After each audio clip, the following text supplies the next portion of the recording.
Welcome to Vesper Shroud, the place where the line between true story and nightmare vanishes in the dark.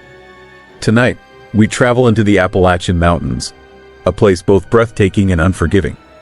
Beneath their beauty lies a silence too heavy, a silence that locals know better than to ignore. Generations of travelers have vanished, strange lights dance on ridgelines, and whispers echo where no human voice should carry. These stories come from real people, those who have walked these woods, driven these lonely roads, and returned with tales they wish they could forget. Here, we collect those voices, not to scare you with fantasy, but to remind you what waits in the shadows of the real world. Subscribe now, and turn on the bell. You'll want to be here when the dark speaks again. And now, the mountains open their mouth. Listen closely.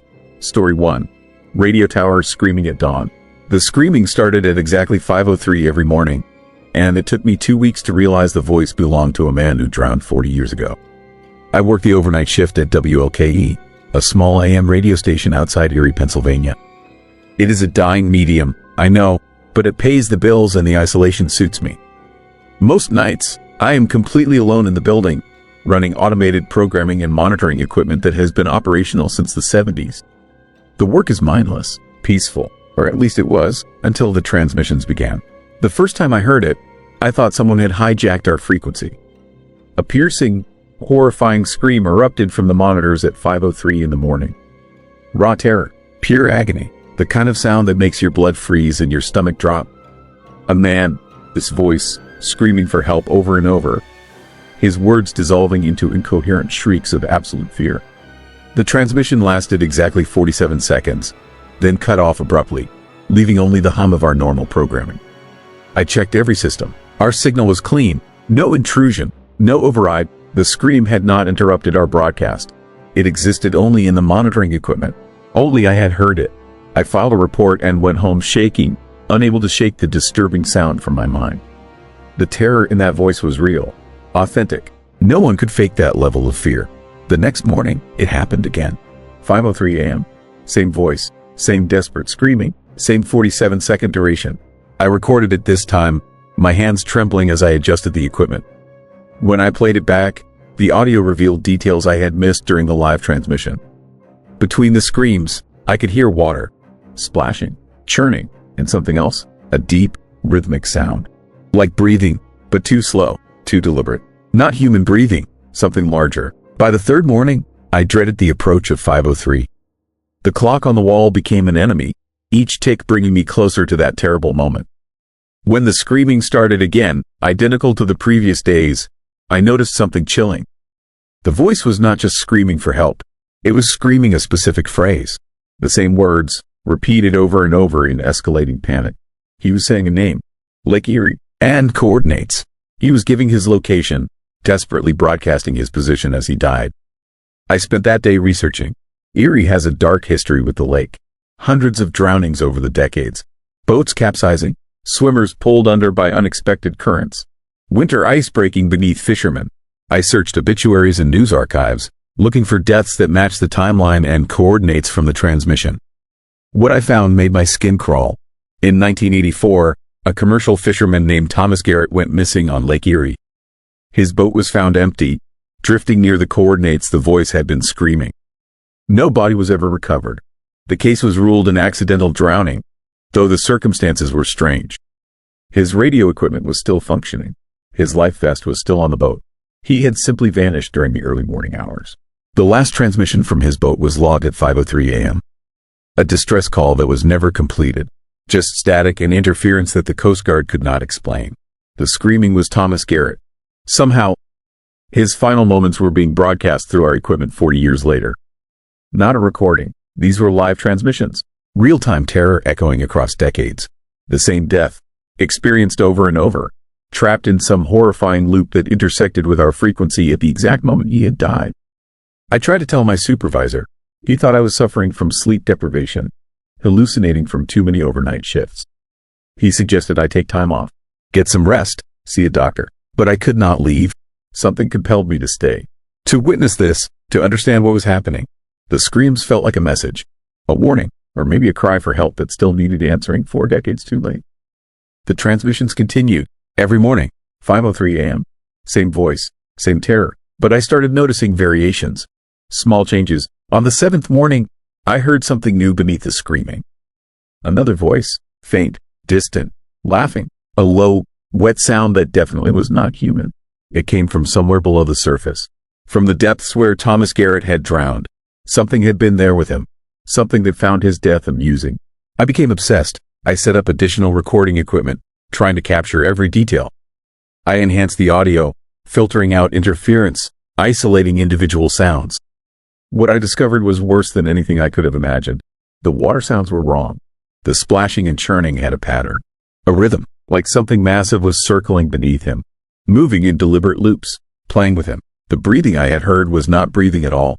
It was something expelling water, surfacing and submerging, toying with its prey. On the 10th morning, the transmission changed significantly. The screaming stopped abruptly mid-word. Silence filled the monitors for 3 seconds. Then came the sound of something breaking the surface. A massive displacement of water. And Thomas Garrett, this voice, no longer screaming but speaking in a flat, emotionless tone. He recited coordinates, new coordinates, different locations on Lake Erie, 12 separate sets, each followed by a date, all from the past 40 years. All marking drownings. I checked every single one. 12 unsolved disappearances on Lake Erie since 1984. All fishermen. All early morning incidents. All with boats found empty, no bodies recovered, and strange interference reported on their radios during their final transmissions. Thomas Garrett had not been alone. He had been the first of 13.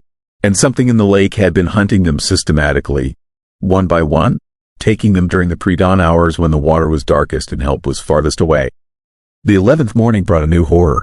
After reciting the coordinates, Thomas Garrett, his voice spoke directly to me. He said my name, my full legal name, including my middle name that I never use.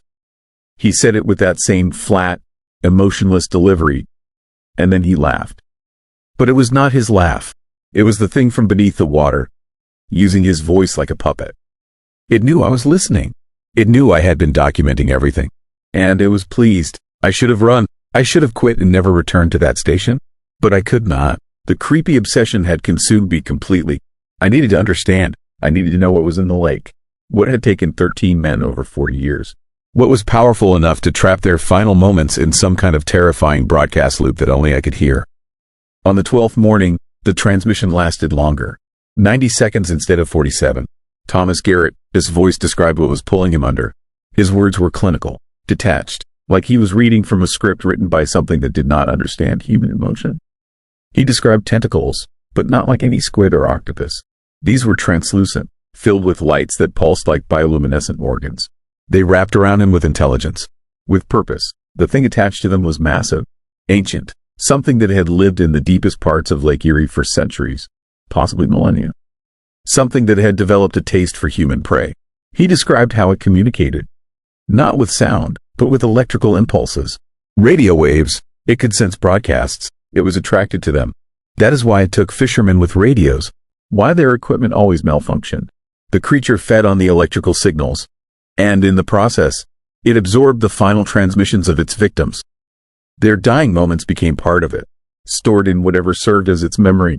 And now, decades later, it was replaying them, broadcasting them, calling out across the airwaves. But why? What did it want? The 13th morning provided the answer. Thomas Garrett, his voice spoke clearly, the disturbing flatness replaced by something else. Hunger, anticipation. The creature was not just replaying deaths.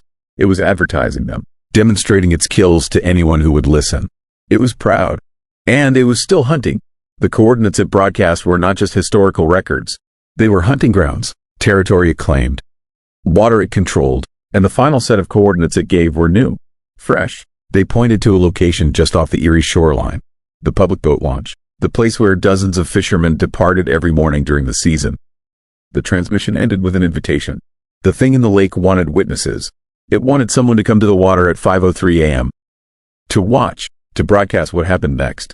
It had chosen me. It had been speaking to me all along, grooming me, preparing me to be its chronicler, its audience. It wanted me to watch it take number 14. I went to the boat launch this morning. I do not know why. Some compulsion stronger than fear or reason drew me there. I arrived at 4:30, while the sky was still dark, and positioned myself on the dock. The water was perfectly still. Black glass reflecting the fading stars. No wind, no sound, just that oppressive, eerie silence that precedes something terrible. At exactly 5:03, the water began to glow. Soft bioluminescent pulses deep below the surface. Moving in circles, growing brighter, rising. I could see the outline of something massive ascending from the depths. Something that should not exist in a freshwater lake. Something that had no place in any ecosystem science recognized. The tentacles broke the surface first. Translucent, pulsing with inner light, beautiful and horrifying at once. Then I heard the screaming, not from my recording equipment, from the water itself. Thomas Garrett's voice and 12 others, all screaming in unison. All trapped inside the creature. All reliving their deaths on an endless loop. Their consciousness absorbed and preserved by something that existed partially in our physical world and partially in the electromagnetic spectrum. They were the broadcast. They were the signal. The creature was using them as bait, as a lure. And it was working. A fishing boat was approaching. Early morning fisherman, alone, radio crackling with static as he passed through the creature, his hunting ground. I tried to scream a warning, but no sound came from my throat. The thing had taken my voice. It had taken everything. I was paralyzed on the dock, forced to watch as those glowing tentacles reached up and pulled the boat under in absolute silence. No splash, no struggle, just a smooth, inevitable disappearance beneath the black water. The screaming in the water grew louder. 14 voices now, and tomorrow morning, at 5:03 a.m., anyone monitoring the right frequency will hear them all. Including the fisherman who just died. Including me, because I understand now, I am not just the witness. I am part of the broadcast. The creature took more than my voice. It took my reflection, my electrical signature, the part of me that exists as signals and impulses and thoughts. I am still standing on this dock, but I am also in the water. I am also screaming. I am also being replayed. The thing in Lake Erie does not just kill. It duplicates. It creates echoes of consciousness that exist in multiple places simultaneously. And every person who listens to the transmission, every person who becomes obsessed like I did, adds their own signal to the creature, this collection. Feeds it with attention and fear and electromagnetic presence. The station will receive my screams tomorrow morning at 5:03. My supervisor will hear them and think it is another malfunction. Another glitch in aging equipment. He will never know that I am trapped in the signal. That I am broadcasting my own death on an infinite loop. That the thing in the lake now has access to everything I am, everything I know, everyone I have ever contacted through radio waves and wireless signals and cellular networks. It is growing, spreading, learning to navigate the modern world through the victims it collects. Soon it will not need Lake Erie. It will exist entirely in the electromagnetic spectrum, in every broadcast, every transmission, every signal, and it will be hungry, always hunting for the next voice to add to its terrible chorus.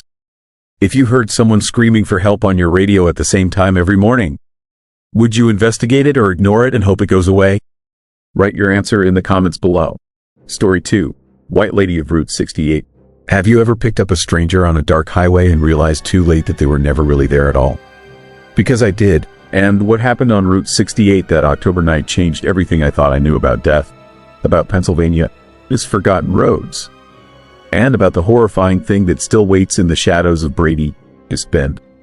My name is David, and I drive trucks for a living. Long-haul, overnight routes, the kind most people avoid because they lonely and exhausting, and they mess with your head after too many years. But the money is decent, and they always preferred the emptiness of nighttime highways to the chaos of daylight traffic. At least, I used to. This happened 3 weeks ago, though it feels like a lifetime. I was hauling a load from Pittsburgh to Erie, taking Route 68 through Armstrong County because I knew the roads and the drive usually went smooth. The October air had that sharp bite to it, the kind that smells like dead leaves and cold earth. Fog was rolling in thick off the Allegheny River, turning everything beyond my headlights into a wall of gray nothing. The kind of fog that swallows sound and makes you feel like you re-driving through another dimension. It was just past midnight when I saw her. She stood on the shoulder near Brady, East Bend, right where the road curves along the river. White dress, long dark hair, pale skin that seemed to glow in my headlights. She wasn't moving, wasn't waving for help, just standing there staring at the pavement. Something about her posture felt wrong, unnatural, like a mannequin someone had posed and abandoned. But she looked real enough, and it was freezing outside, And I'm not the kind of man who leaves someone stranded in the middle of nowhere. I should have kept driving. I pulled over about 30 feet past her, watching in my side mirror as she slowly lifted her head. My stomach dropped. Her face was beautiful but wrong somehow. Too perfect. Too smooth. Like porcelain. She started walking toward my truck with slow, gliding steps that didn't quite match the rhythm of normal walking. Every instinct screamed at me to hit the gas and leave, but I sat frozen, watching her approach in that eerie, deliberate way. She reached my passenger door and looked up at me through the window. Her eyes were completely black, no whites, no iris, just endless darkness that seemed to pull at something deep inside my chest. She smiled, and her teeth were too white, too sharp. Then she knocked. 3 slow, deliberate taps. My hand moved to the door lock without my permission, like something else was controlling my body. The lock clicked open. She pulled the handle and climbed inside, bringing with her the smell of river water and decay, that sickening sweet rot of things left too long in damp places. The temperature in my cab dropped instantly, my breath coming out in visible clouds. She sat perfectly still, hands folded in her lap, staring straight ahead at the foggy road. Her dress was soaked, clinging to her thin frame, dripping water onto my floor mats. But the water was wrong. It was dark, almost black, and it smelled like rust and old pennies. "Thank you," she whispered, and her voice sounded like it was coming from somewhere far away, echoing down a long tunnel. I've been waiting so long for someone to stop. I tried to speak, to ask where she needed to go, but my throat had closed up tight. Fear wrapped around my chest like ice. She turned her head slowly toward me, that unnatural movement again, and smiled wider. In the dim light of my dashboard, I could see her skin wasn't skin at all but something translucent, almost see-through, with dark veins running beneath like black rivers. "Drive," she said. "Just drive." So I did, because something primal in my brain understood that disobeying was not an option. We drove through that horrifying fog for what felt like hours, but was probably only minutes. She didn't move, didn't blink, just stared ahead with those empty black eyes. The radio started crackling with static, picking up fragments of voices speaking backward, laughing in distorted tones that made my skin crawl. My speedometer needle spun wildly even though I maintained steady speed. The road signs we passed were wrong, showing towns I'd never heard of, exit numbers that didn't exist. Then she started humming, low and melodic, a tune that felt ancient and sad and deeply wrong. The sound vibrated through my bones, made my teeth ache, filled my head with images I didn't want to see. A car crash, twisted metal and broken glass. A young woman in a white dress lying in dark water, eyes open and staring at nothing. Decades of lonely highway nights, of men who stopped and disappeared, their trucks found abandoned with doors hanging open and no trace of the drivers anywhere. "Do you know what it's like to die slowly?" she asked suddenly, still staring ahead. "To feel the cold water filling your lungs while you scream for help that never comes? To watch the lights of passing cars and know that no one will stop, that no one cares, that you'll be forgotten like trash on the roadside?" I wanted to answer, wanted to say something human and comforting, but the words wouldn't form. She turned to face me fully now, and I could see through her, see the seat behind where her torso should have been solid. She was fading, becoming more transparent, and somehow that was more terrifying than when she seemed real. "They call me the White Lady," she continued, her voice dropping to barely a whisper. "The ghost of Brady Spend, the hitchhiker who never reaches home. For 63 years I've walked this road, waiting, watching, taking the ones who stop. Because if I have to be trapped here in this nightmare between life and death, then I want to be alone. Do you understand, David? I want to be alone anymore." She knew my name. She knew my name, and I never told her. My heart hammered against my ribs so hard I thought it might burst. The fog outside grew thicker, pressing against my windows like living things trying to get in. In my mirrors I could see shadows moving, shapes that looked almost human but walked on too many legs, with too many joints bending in wrong directions. The road beneath my tires felt soft, unstable, like I was driving on something organic and breathing. That's when I saw it ahead. The bridge, the old steel bridge over the Allegheny where a woman named Mary Catherine had died in 1962, driven off the road by a drunk driver and left to drown while her car sank into the black water. The same bridge they torn down and rebuilt in 1987. Except I was looking at the old one now, the one that shouldn't exist anymore, rusted and crumbling and waiting. "This is where it ends," she said, reaching for my hand with fingers that felt like ice-engraved dirt. "This is where you join me. Join us, all the others who stop. We'll all drive together forever." David. Through the fog, through the darkness, through the endless night of Route 68. Doesn't that sound better than being alone? Her grip tightened, and I felt my will draining away, felt the overwhelming urge to just give in, to steer toward that impossible bridge and let the dark water take me. Her face was right next to mine now, her breath cold and smelling of death, her eyes boring into my soul. But then I remembered something, a story my grandmother used to tell about ghosts and the things that trap them, about how spirits of the violent dead can cross running water except at the place where they died, about how speaking their true name with intention can break their power. "Mary Catherine Donnelly," I said, forcing the words out through chattering teeth. "Your name was Mary Catherine Donnelly. You were 24 years old. You had a job at the diner in Kidning and a younger brother who loved you and parents who never stopped looking for you. You weren't trash. You weren't forgotten. I remember you now," she screamed. The sound was inhuman, a shriek of rage and pain and something that might have been relief all twisted together.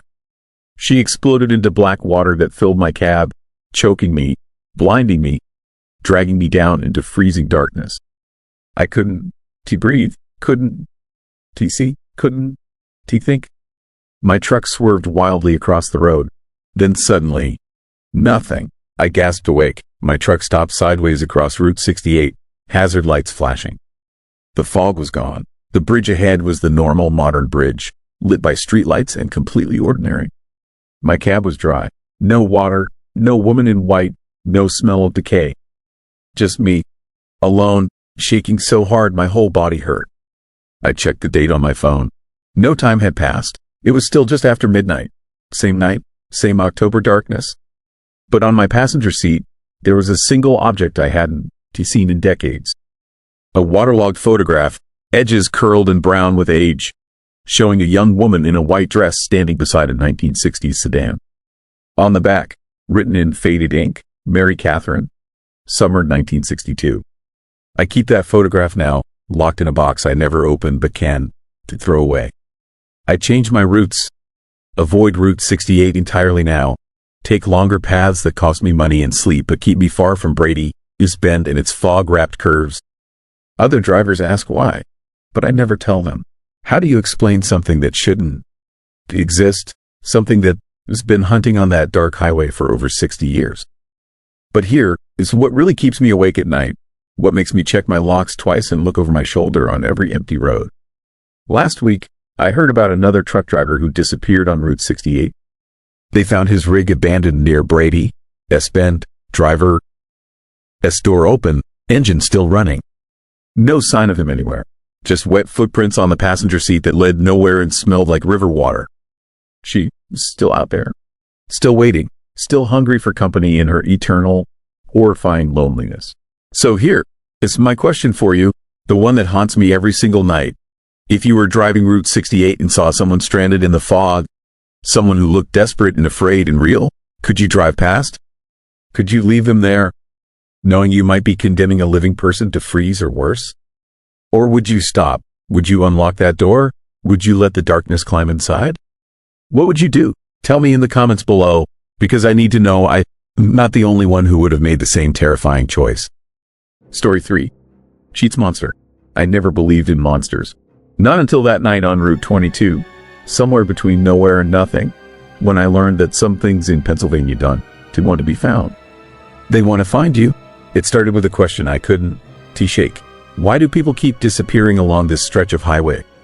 14 vanishings in 40 years. No bodies, no evidence, just empty cars with keys still in the ignition and doors left wide open, as if the drivers had stepped out willingly into the darkness and never looked back. My name is Marcus Webb, and I am a documentary researcher. I chase forgotten stories, urban legends, the kind of terrifying folklore that lives in the shadows of small towns. 3 weeks ago, an old woman in Altoona sent me a box of newspaper clippings and handwritten notes about something she called the Sheetz Monster. The shadowy creature with wings that has been haunting western Pennsylvania since the 1970s. A horrifying cousin to West Virginia is Mothman, but somehow worse. More aggressive, more real. The clippings were yellowed and brittle. Missing persons reports. Blurry photographs of something massive and dark against the night sky. Witness accounts that all describe the same chilling details. Wings that stretched 12 feet across, eyes that glowed like brake lights in fog, and a sound like metal scraping against concrete. Every sighting happened near the same locations: gas stations, late-night convenience stores, always the Sheetz chain that dots the Pennsylvania landscape like waypoints to hell. I should have stayed home.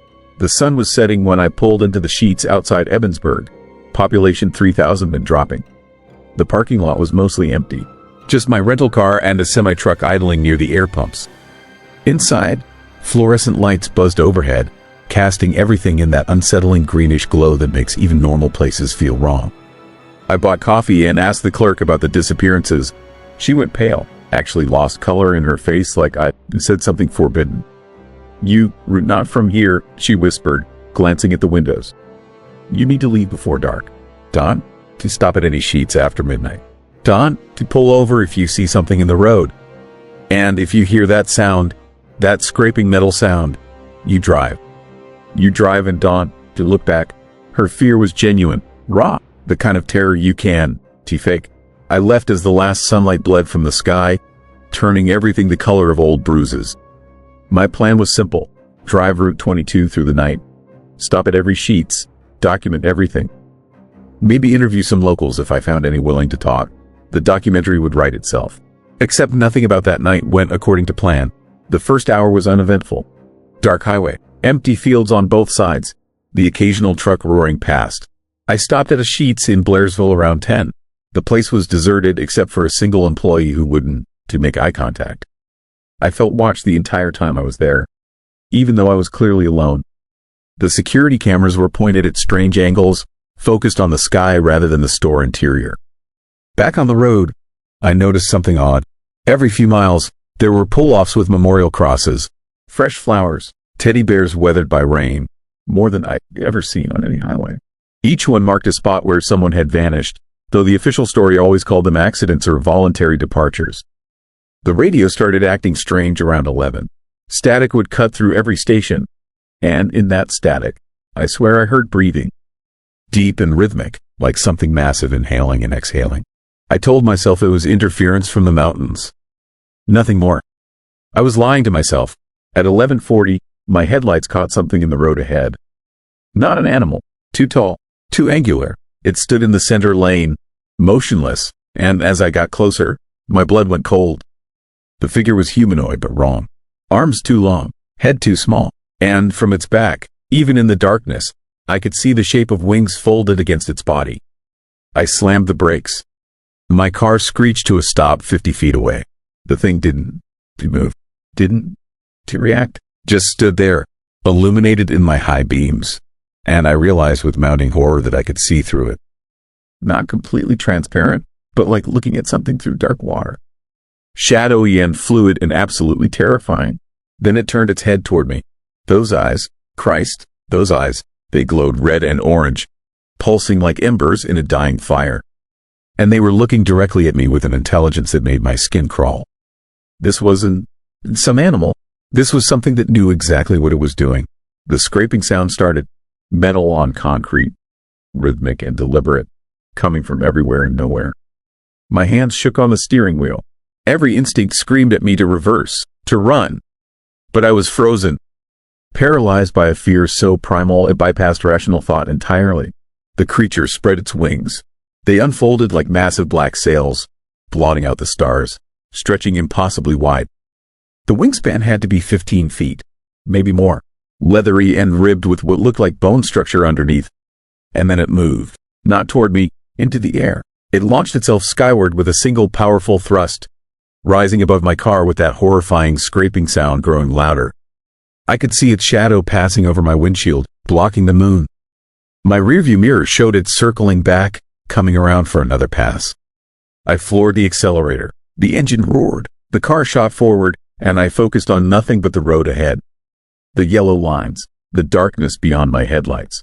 Behind me, I heard the scraping intensify. Heard something massive moving through the air with impossible speed. It was chasing me. Every horror story I ever researched flooded my mind. Mothman sightings before bridge collapses. Winged creatures as harbingers of disaster. But this felt different, more personal, like I stumbled into something, this territory, and it wanted me gone. Or worse, it wanted me to stay forever, like those 14 other people who vanished into Pennsylvania, this dark heart. A Sheetz appeared ahead, lit up like a beacon. I didn't slow down, didn't even consider stopping. The clerk, this warning echoed in my mind. Don, to stop at any Sheetz after midnight. I checked my dashboard clock. 11:58. 2 minutes. The scraping sound was directly above my car now, so close I could feel vibrations through the roof. Something struck the trunk with a metallic bang that made me jump. Then again, harder. It was trying to force me off the road, trying to make me stop. The speedometer climbed past 80. 90. I'd never driven this fast in my life. Hands white-knuckled on the wheel, eyes streaming tears from the strain of staring into the darkness. My phone buzzed in the cup holder. Text messages from unknown numbers, all saying the same chilling thing. Turn back. You were not wanted here. But turning back meant facing that creature again, meant driving toward it instead of away. At midnight exactly, the scraping stopped. Silence rushed in.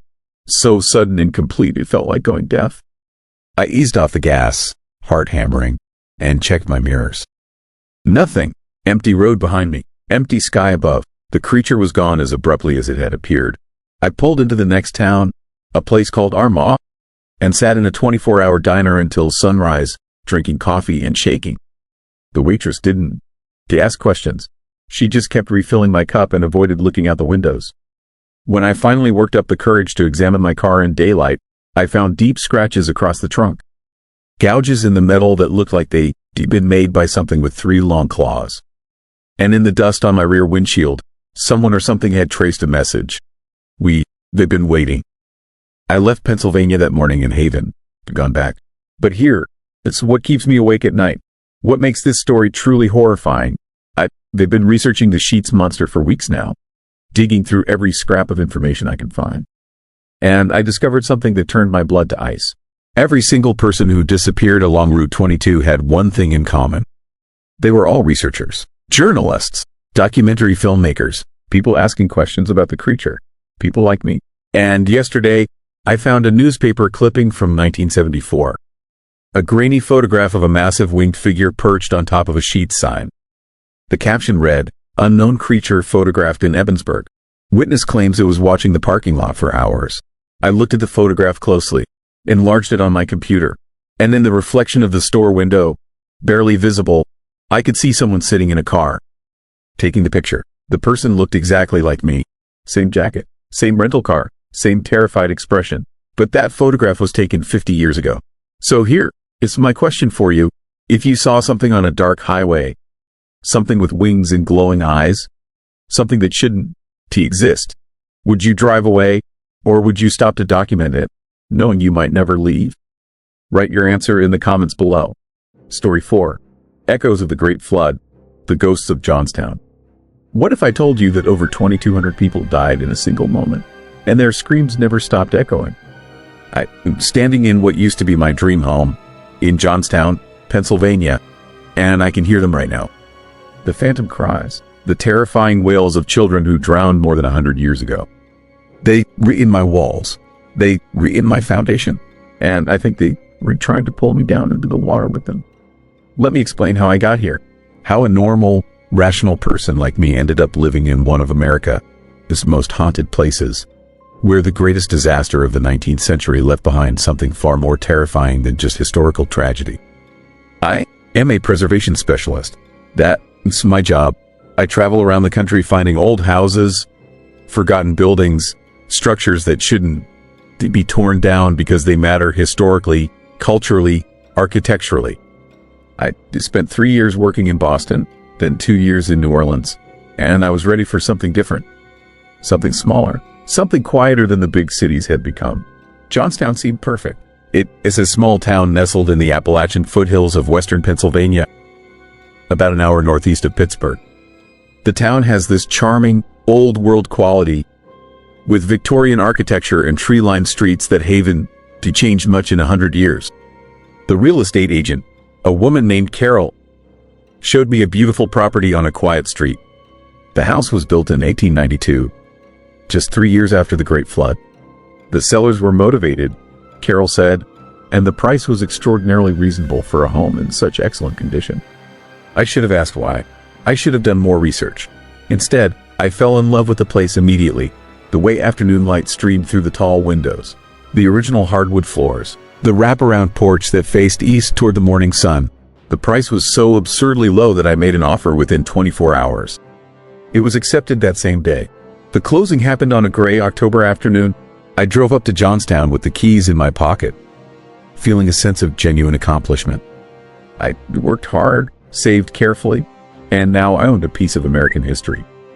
A beautiful Victorian home in a charming small town. I didn't notice it immediately. That first week, I was too busy moving boxes and unpacking furniture, too caught up in the excitement of having my own place. But then, one night around 2 in the morning, I heard it. A sound like water, not a dripping faucet or a running pipe. Something far more disturbing. It was the sound of rushing water, of waves crashing and churning, coming from somewhere deep beneath my floorboards. I got out of bed and walked through my house with a flashlight, checking every pipe, every fixture, looking for a leak. Everything was dry. Everything was fine. But the sound continued. For hours, I listened to it.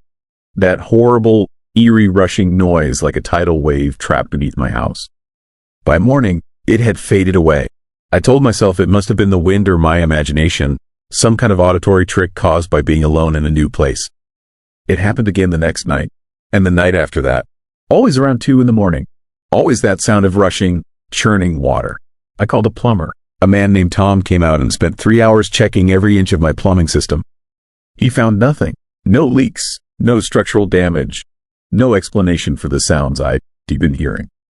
Before he left, he asked me one simple question. He asked if I knew the history of the area. That is when I learned the real story of Johnstown. On May 31st, 1889, a massive dam that had been built to create a reservoir broke. The dam had been poorly maintained, and heavy rains had swollen the reservoir to dangerous levels. When it broke, it released an enormous flood of water down the valley.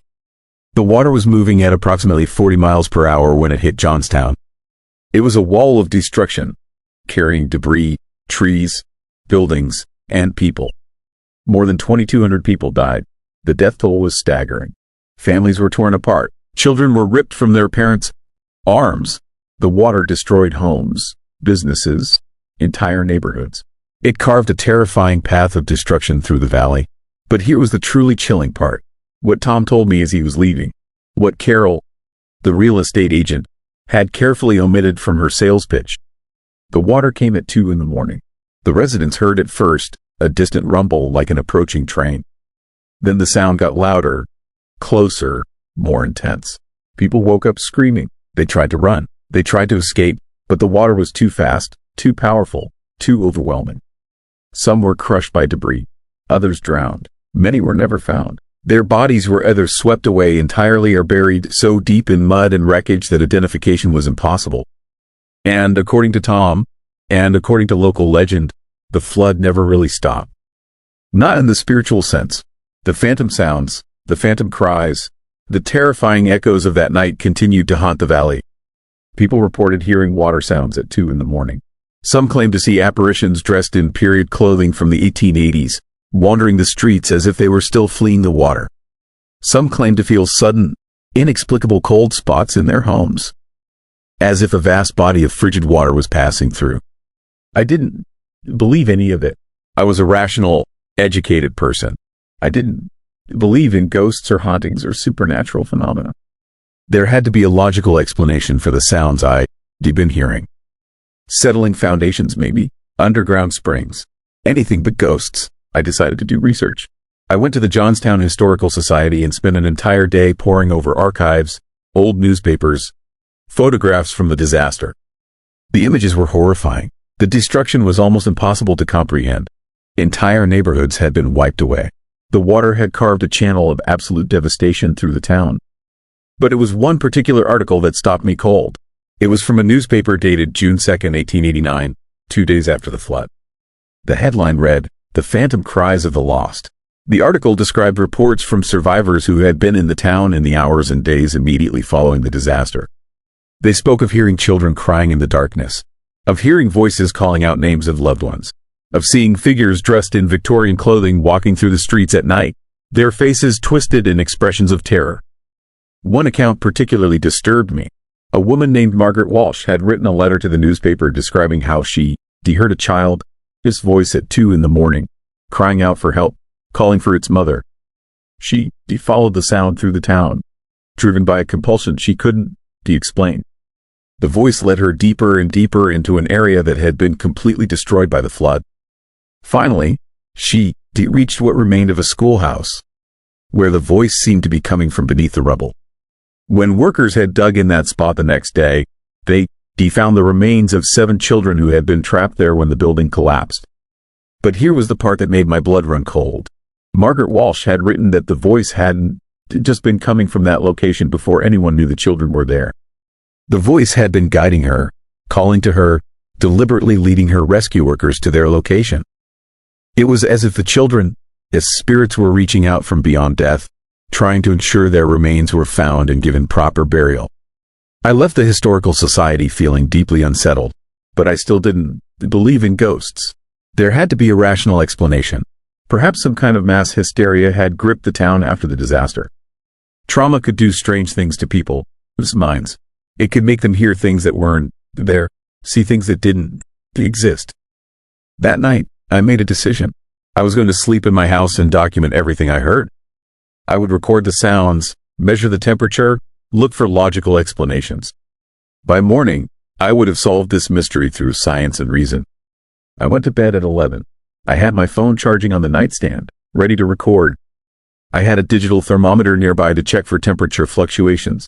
I was going to approach this like a rational adult. At exactly 2 in the morning, it started. The sound of rushing water was louder than ever before. But now there was something else mixed in with it. Screaming. And not the screaming of adults, but of children. Dozens of children, all crying out at once, their voices overlapping and echoing as if they were trapped in some kind of chamber. I grabbed my phone and hit record, but the audio that was captured was just static, white noise, as if the sound existed only in the physical space and not in any electronic medium. Then I heard the footsteps. Someone was walking through my house. I could hear them clearly, the sound of old-fashioned shoes, the kind with hard leather soles, clicking against my hardwood floors. The footsteps moved from room to room, growing closer and closer to my bedroom. My heart was pounding so hard I thought it might explode. I wanted to call out, to say something, but I couldn't make a sound. Terror had locked my throat completely shut. The footsteps reached my bedroom door. I held my breath, waiting for the door to open. But instead, the footsteps simply stopped. For several minutes, there was nothing. Just silence. Then, slowly, the temperature in my room began to drop. I could see my breath immediately. The thermometer I placed on my nightstand showed the temperature plummeting. 68 degrees, 60 degrees, 50 degrees, 40 degrees, 30 degrees. The cold was so intense that I started shaking uncontrollably. My fingers went numb. My teeth chattered so hard I thought they might crack. And then I felt it, a presence standing at the foot of my bed. I didn't see anything. I didn't hear anything. But I felt the presence with an intensity that was almost overwhelming. It was as if someone was standing there in the darkness, staring down at me, evaluating me, judging me. The sound of rushing water resumed, but now it was inside my room. Not physically, not water that I could touch, but the sound was so loud and so realistic that I could almost feel the spray, could almost feel myself drowning. The children's screams resumed too, getting louder, getting more insistent, as if they were trying to communicate something to me, trying to tell me something vitally important. And then, just as suddenly as it had started, it stopped. The cold lifted, the sound ceased, the presence at the foot of my bed vanished. The temperature began rising again, quickly, almost unnaturally fast. Within minutes, the room was back to its normal temperature, and I was left alone in the darkness, shaking, terrified, my heart racing. I didn't sleep that night. I got out of bed and turned on every light in my house. I sat on my living room couch, wrapped in blankets, and waited for dawn to arrive. When the sun finally came up, I considered leaving. I seriously thought about calling a moving company and having them come pick up all my belongings. This house was wrong. This entire town was wrong. But I didn't leave. And I don't know why. There was something keeping me there. Something drawing me to stay. Something I couldn't quite name or understand. Instead, I started researching. I went back to the Historical Society and dug deeper into the archives. I found records, photographs, survivor testimonies. I learned about the people who had died in the flood, families with names like Patterson and Fulton and O'Connor. I read about specific individuals, about James Hopkins, who had been trying to warn people about the dam, its structural problems for years before it broke. About Mary Ellen Emery, who had been pregnant when the flood came and had died clutching her husband, his hand as the water swept them both away. About dozens of children, most of them under the age of 10, who had perished in the disaster. And as I learned their stories, something strange started happening. I would be walking through my house, and suddenly I would see images. Not full apparitions, not solid ghosts, but flickering images, like old film projections appearing on the walls. A woman in a blue dress, a man in a dark suit, children in period clothing. They would appear for just a second or two and then vanish. But they were getting more frequent, more intense. I also started hearing other sounds. Not just the water and the screaming, but also sounds of daily life. The clinking of dishes, the sound of a child playing, a woman's voice humming a lullaby.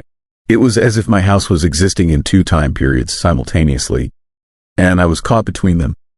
The most disturbing development was the water itself. It started appearing in odd places. I would wake up and find my bathroom floor inexplicably wet, even though I hadn't turned on the shower or the faucet. I would walk into my kitchen and see water pooling on the linoleum, disappearing within minutes, leaving no explanation for where it had come from or where it had gone. Once, I came downstairs and found my entire living room floor covered in a thin film of water, cold and smelling of mud and debris. Within minutes, it had evaporated completely, leaving no trace that it had ever been there. I called Carol, the real estate agent. I wanted to know why she hadn't told me about the supernatural phenomena associated with this house. Why she hadn't warned me. She seemed confused by my questions at first, but then her tone changed. She admitted that other owners had reported similar experiences, mysterious water sounds, phantom cries, apparitions. But when I asked why this information hadn't been disclosed, she simply said that it was difficult to prove, that it might be considered discriminatory to inform potential buyers about reported hauntings, and that most people didn't experience anything unusual. Most people, not all people, which meant that some people who bought houses in Johnstown actually had experienced the supernatural activity and had simply chosen to leave. They abandoned their homes rather than endure whatever was happening here. But I still didn't leave. Instead, I became obsessed with understanding what was happening. I spent my days researching the flood, reading survivor accounts, trying to piece together exactly what had occurred in Johnstown on that terrible night in 1889.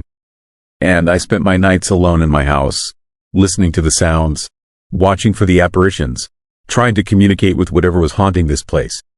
It was on a Friday night, exactly 1 month after I moved in, that everything came to a head. I was sitting on my front porch, staring out at the empty street, when I noticed something strange. The light quality was changing. The sun was setting much too quickly, and the sky was taking on a color I'd never seen before. Not the normal orange and pink of sunset, but a greenish gray, sickly and unnatural. The air was getting colder, and I could smell it again, that distinctive smell of mud and death and decay that I encountered several times since moving in.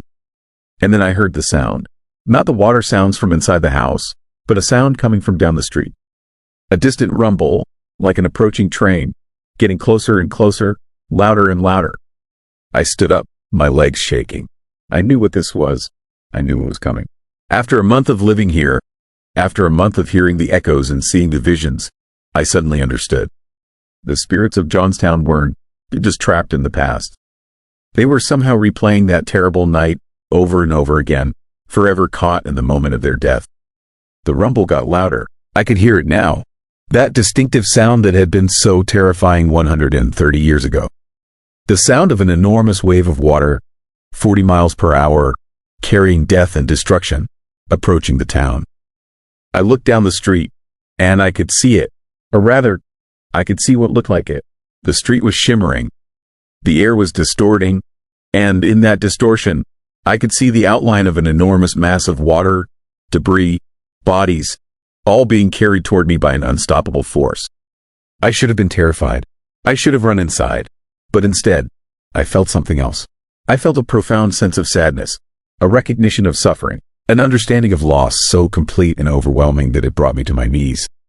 And in that moment, I realized the terrifying truth. The spirits weren't trying to harm me. They were trying to warn me. They were trying to tell me that I was in danger, that all of Johnstown was in danger, that the moment of their death was still happening, eternally repeating, and that I was being pulled into it, becoming part of the eternal haunting. The phantom cries of the lost weren't just echoes of the past. They were a warning for the future. They were the voices of 2,200 people screaming that something terrible was about to happen again, that history was about to repeat itself. I looked at the water barrier approaching down the street, and I understood with absolute certainty that I had to leave this house. I had to get out of Johnstown. I had to escape before I became trapped here forever, before I became part of the eternal haunting. My screams joining the chorus of phantom cries that echoed through this valley every single night at 2 a.m. I ran inside, grabbed my car keys, and drove away from that house as fast as I could. I didn't pack anything. I didn't leave a note. I just left. I drove through the night, and I didn't stop until I reached Pittsburgh, until I could no longer see Johnstown in my rearview mirror. That was 2 months ago. I am renting an apartment now, far from Pennsylvania, trying to rebuild my life. But the haunting didn't stop when I left. It followed me. I still hear the water sounds at 2 a.m. I still see the phantom apparitions. I still smell the mud and death. And sometimes, when I'm alone at night, I hear the children's voices, begging me to come back, begging me to return to Johnstown, begging me to help them escape the eternal replay of that horrible night. They try to sell the house, but every potential buyer backs out after one night. Some claim to have bad dreams. Others say they heard the water sounds and knew instinctively that something was terribly wrong. But none of them will admit the real reason they leaving. None of them will admit that they encountered the ghosts of the Johnstown Flood. The most disturbing development came last week. I received a letter in the mail. There was no return address, no postage mark. Inside was an old photograph, dated 1889. It showed a group of people standing in front of my house. But my house wasn't there. Instead, behind them was an empty field, before the house had been built. And in the middle of the group, her face slightly blurred as if the photo had been damaged over time, was a woman who looked exactly like me.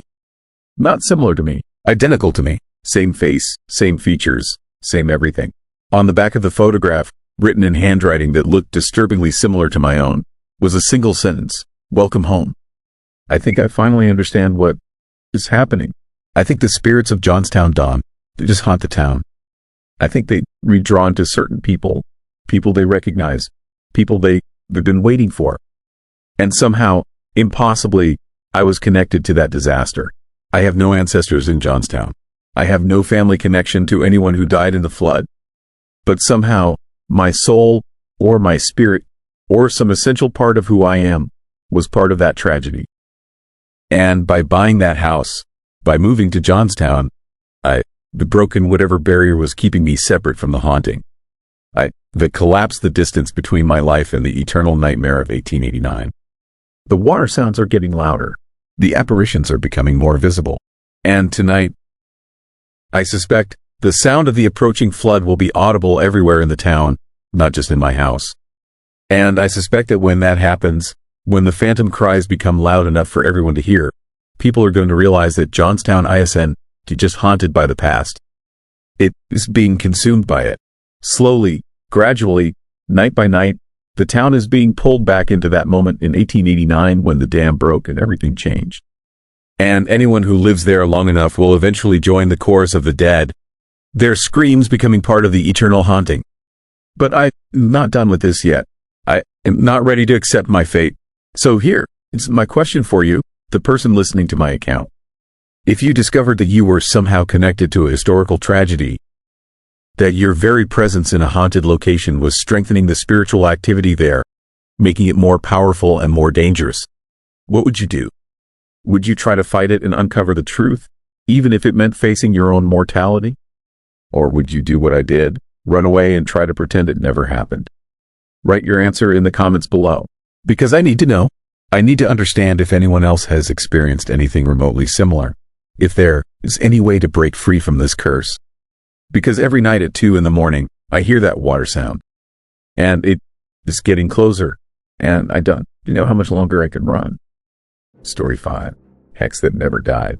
What would you do if you discovered that the house you just bought was built on ground where a man was ritually murdered for practicing witchcraft? Because that is exactly what happened to me. And the horrifying truth about the 1928 Hex murder in York County, Pennsylvania didn't stay buried like everyone promised it would. My name is Sarah, and 6 months ago I made the worst decision of my life. I bought a farmhouse outside Spring Grove, a quiet Pennsylvania Dutch town where people still speak German at Sunday dinners and hex signs hang on every barn. The realtor said it was a steal, a century-old property with good bones and 5 acres of land for less than half the market value. She mentioned the house had history but assured me it was nothing disturbing, just old family stories and local folklore. She lied. I learned the truth 3 days after moving in, while pulling up rotted floorboards in the living room. Beneath the wood, scratched directly into the concrete foundation, were symbols. Dozens of them, carved deep and deliberate. Circles within circles, strange crosses, words in a language I didn't recognize. My hands trembled as I traced the markings with my fingers, feeling how someone had spent hours etching these patterns into solid stone. The air in that room suddenly felt thick and wrong, like the house itself was holding its breath. That night, I couldn't sleep. The symbols burned in my mind, refusing to fade. At 2 a.m, I gave up and started researching the property records online. That is when I found it. The newspaper archives from 1928, the black and white photographs, the court testimonies that made my blood run cold. This house, my house, stood less than 200 yards from where Nelson Remeyer was beaten and burned alive by 3 men who believed he cursed them with black magic. The Hex murder, the most infamous witchcraft killing in American history, right here in York County, and I was sleeping on top of it. The story was nightmare fuel.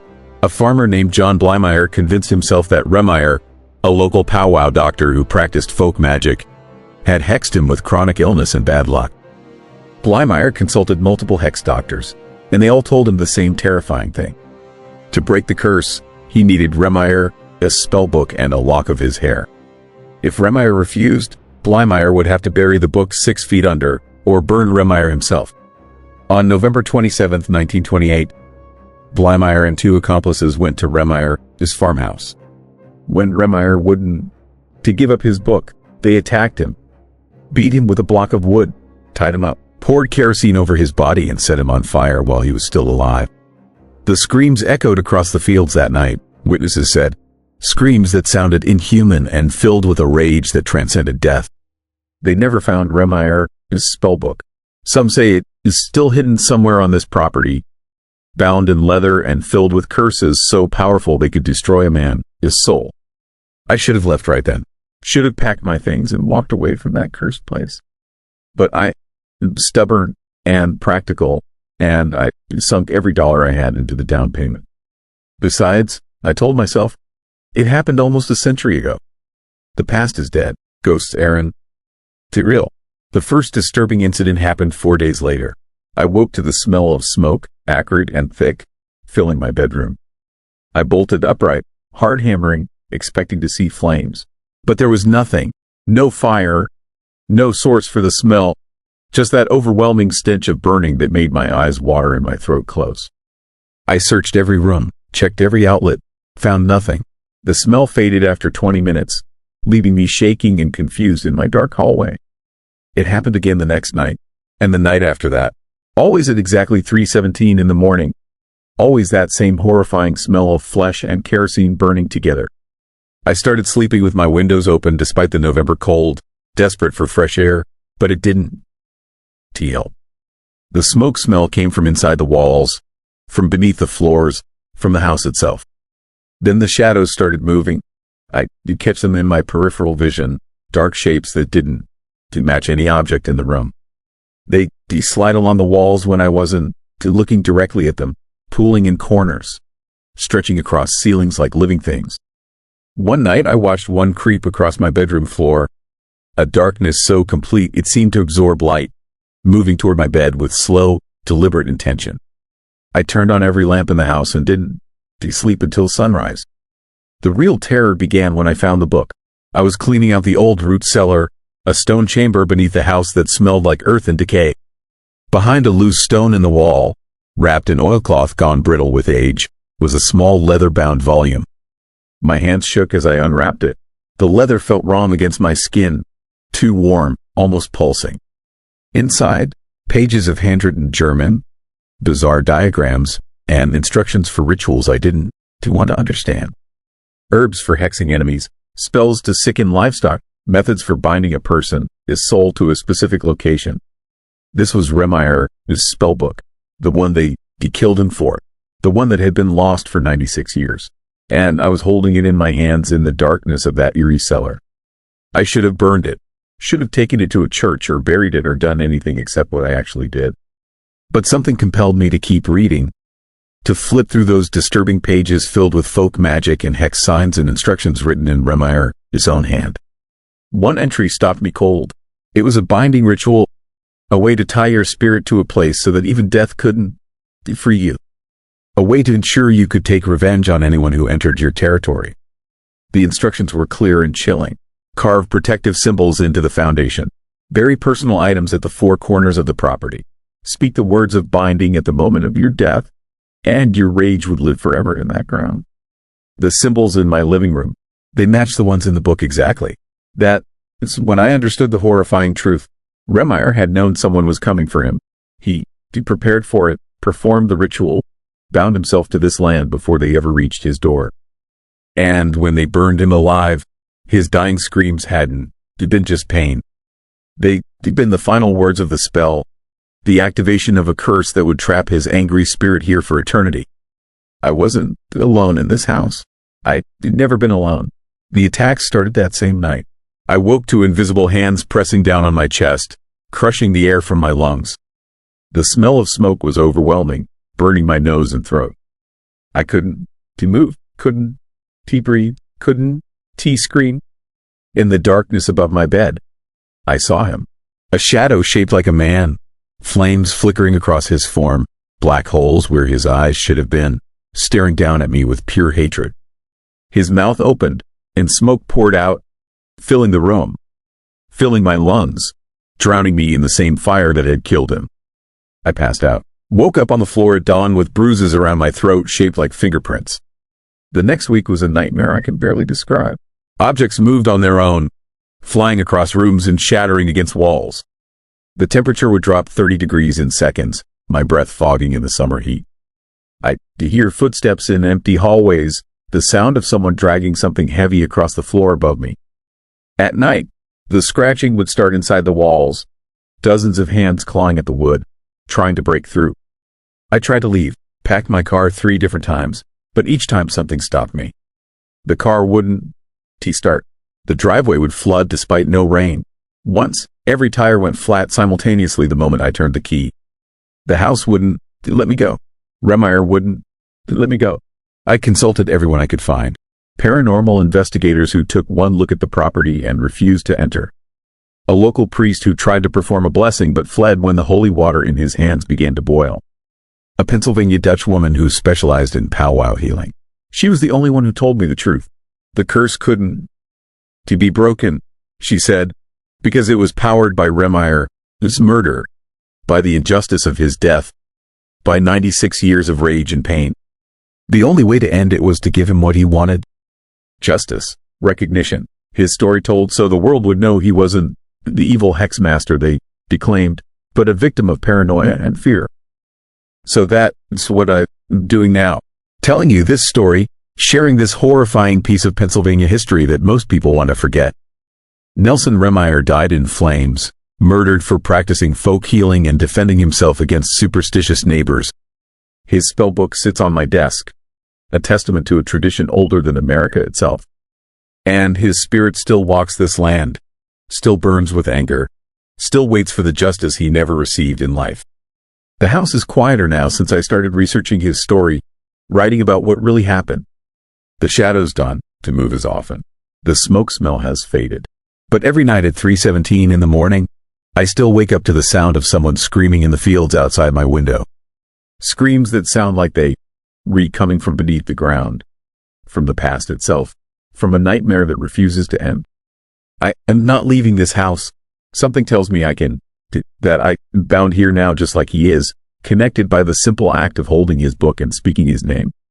Maybe that was his plan all along. Maybe every person who moves here becomes part of the curse. Another voice to tell his story. Another witness to his suffering. Or maybe I'm already dead, and this is my own personal hell, replaying the same disturbing night over and over for eternity. So here, it's my question for you, and I need you to really think about it before answering in the comments below. If you could buy your dream house for half price, but you knew someone had been brutally murdered on the property and their spirit might still be trapped there seeking revenge, would you take the risk?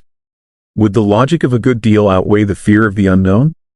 Tell me, because I need to know if I'm the only one foolish enough to ignore the warnings, or if we all just one bad decision away from our own personal nightmare. Story 6. Missing 411 Cluster. Vanished in the Allegheny. Every year, people disappear in the Allegheny National Forest in Pennsylvania. They vanish without explanation, without a trace, without any logical reason, and I think I know what is taking them.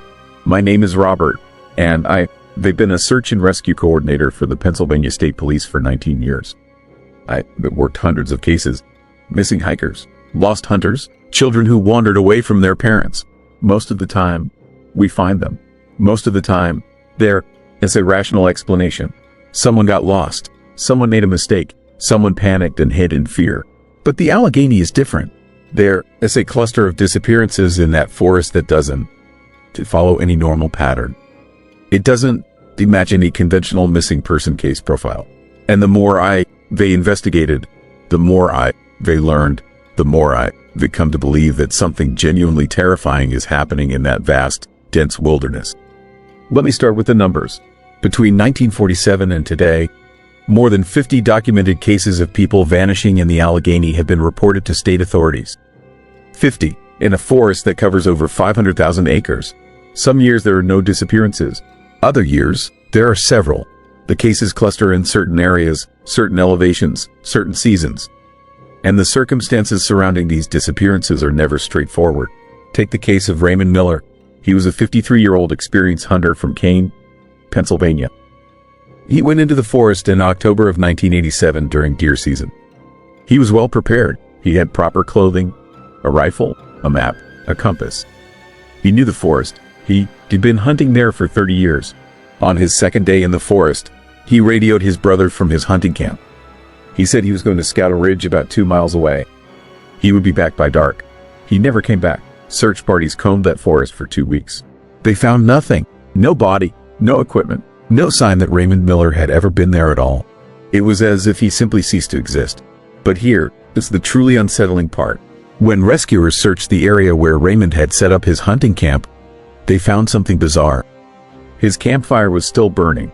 The flames were active, hot, as if someone had been feeding wood to it continuously, even while the search was ongoing. But there was no one there. No body in the camp. No indication that anyone had been there since Raymond disappeared. How long can a campfire burn without someone maintaining it? Then there was the case of the Bartholomew children. In June of 1952, 2 kids, a boy named James who was 8 years old and his sister Sarah who was 6, went with their parents on a picnic in a clearing near Kinzua Creek. The parents were eating and weren't paying close attention to the children.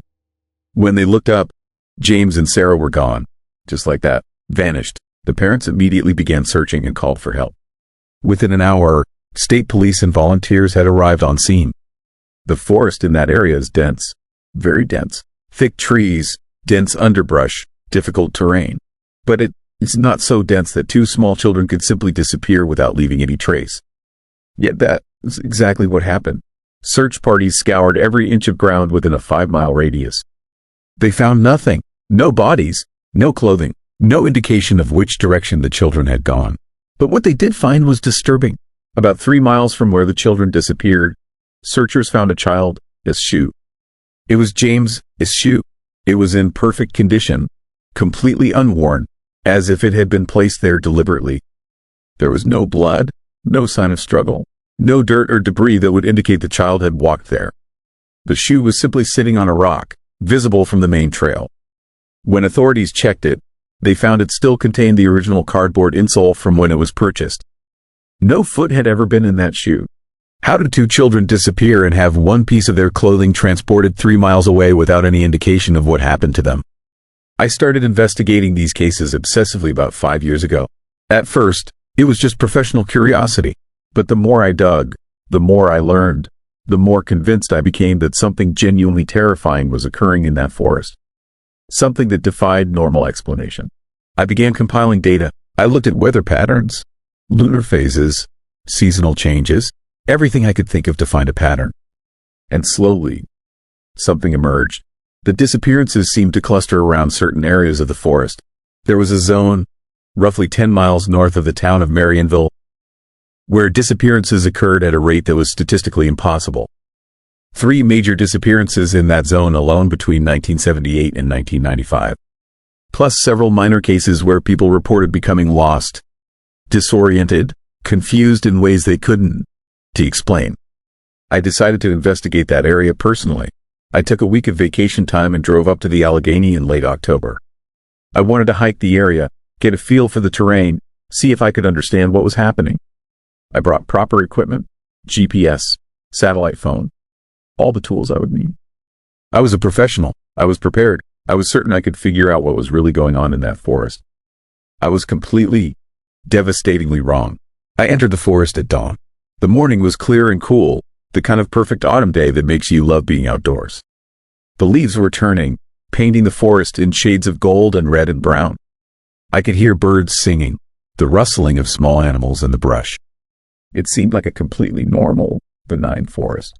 Beautiful, even. I hiked for about 6 miles before deciding to set up a temporary camp in a small clearing. I was documenting everything, taking photographs, marking my route carefully on my GPS. I wanted to establish a baseline for what normal was like in this area. Then I could look for anomalies, deviations from normal, anything that might explain the disappearances. That is when I first noticed something wrong. My GPS stopped working. Not frozen, not malfunctioning. The screen simply went blank. No signal, no satellite connection, nothing. I'd been using that GPS for years. I detested it before the trip. It should have worked perfectly. I tried turning it off and back on. Nothing. I tried resetting it. Nothing. The device was completely dead. Then my satellite phone quit working. Same thing. No signal. No indication of what was wrong. No error message. Just complete, total silence. I told myself it was probably a solar flare or something electromagnetic. Technical failures happen in remote areas. It wasn't the reason to panic. I still had my paper map and compass. Those were analog, mechanical. They couldn't. To fail, I would navigate using traditional methods. People had done it for centuries before GPS existed. But I lost my comfort buffer. I lost my safety net. And I was more alone in that forest than I'd ever been. I set up camp as planned, made a fire, ate dinner. The sun was setting, painting the sky in shades of orange and purple. The temperature was dropping quickly. I could feel the cold creeping in from the surrounding forest. I crawled into my tent around 8 in the evening and tried to sleep. I couldn't. Something felt wrong. The air felt heavy, oppressive, as if the forest itself was pressing down on me. I could hear sounds at the edge of my perception. Rustling in the brush, the snapping of branches, movement in the darkness surrounding my camp. I tried to convince myself it was just animals, normal forest wildlife. Deer, bears, raccoons. Nothing to worry about, but it didn't feel like animals. It felt deliberate, intentional, like something was circling my camp, watching me, evaluating me. I must have dozed off because I woke up suddenly around 2 in the morning. My heart was racing. I didn't know why. I hadn't been having a nightmare. I just woke up with a sense of intense danger, a primal fear that something was terribly wrong. I listened to the sounds of the forest. Everything was quiet, too quiet, unnaturally quiet. There were no night sounds at all. No crickets, no owls, no wind, just complete, absolute silence. And then I heard it, a voice, someone calling my name. It was faint, distant, coming from somewhere out in the dark forest beyond my camp. Robert, I knew, with absolute certainty, that I should not respond. Every instinct screamed at me not to acknowledge that voice, not to go toward it, not to do anything that would encourage whatever was out there. But I was curious. I was afraid, yes, but I was also curious. I wanted to know who was calling my name in the middle of the night, miles away from any civilization, in a forest where no one should be. I crept out of my tent. My flashlight was in my hand, though I didn't remember picking it up. I started walking toward the voice, away from my camp. The forest was incredibly dark, darker than I'd ever experienced. The canopy above was so dense that even the starlight couldn't penetrate it. My flashlight beam seemed small and insignificant against the surrounding darkness. I walked for maybe 5 minutes. The voice kept calling, always just far enough away that I couldn't quite reach it. Robert, always my name, repeated with an eerie, unsettling cadence that made my skin crawl. The voice didn't sound quite human. There was something wrong with the tone, the inflection, as if something was trying to imitate human speech but couldn't quite get it right. Then I stopped. I suddenly realized what I was doing. I was walking away from my camp, deeper into the forest, following a voice I couldn't identify, alone, at night, with no GPS, no satellite phone, no way to call for help. I was doing exactly what missing persons do. I was following the pattern. I turned around and ran back toward my camp. Behind me, I could hear the voice calling, more frantically now, as if it was disappointed that I was escaping. I ran through the darkness, thorns and branches tearing at my clothes and skin. I didn't care. I just wanted to get back to my camp, back to some kind of safety.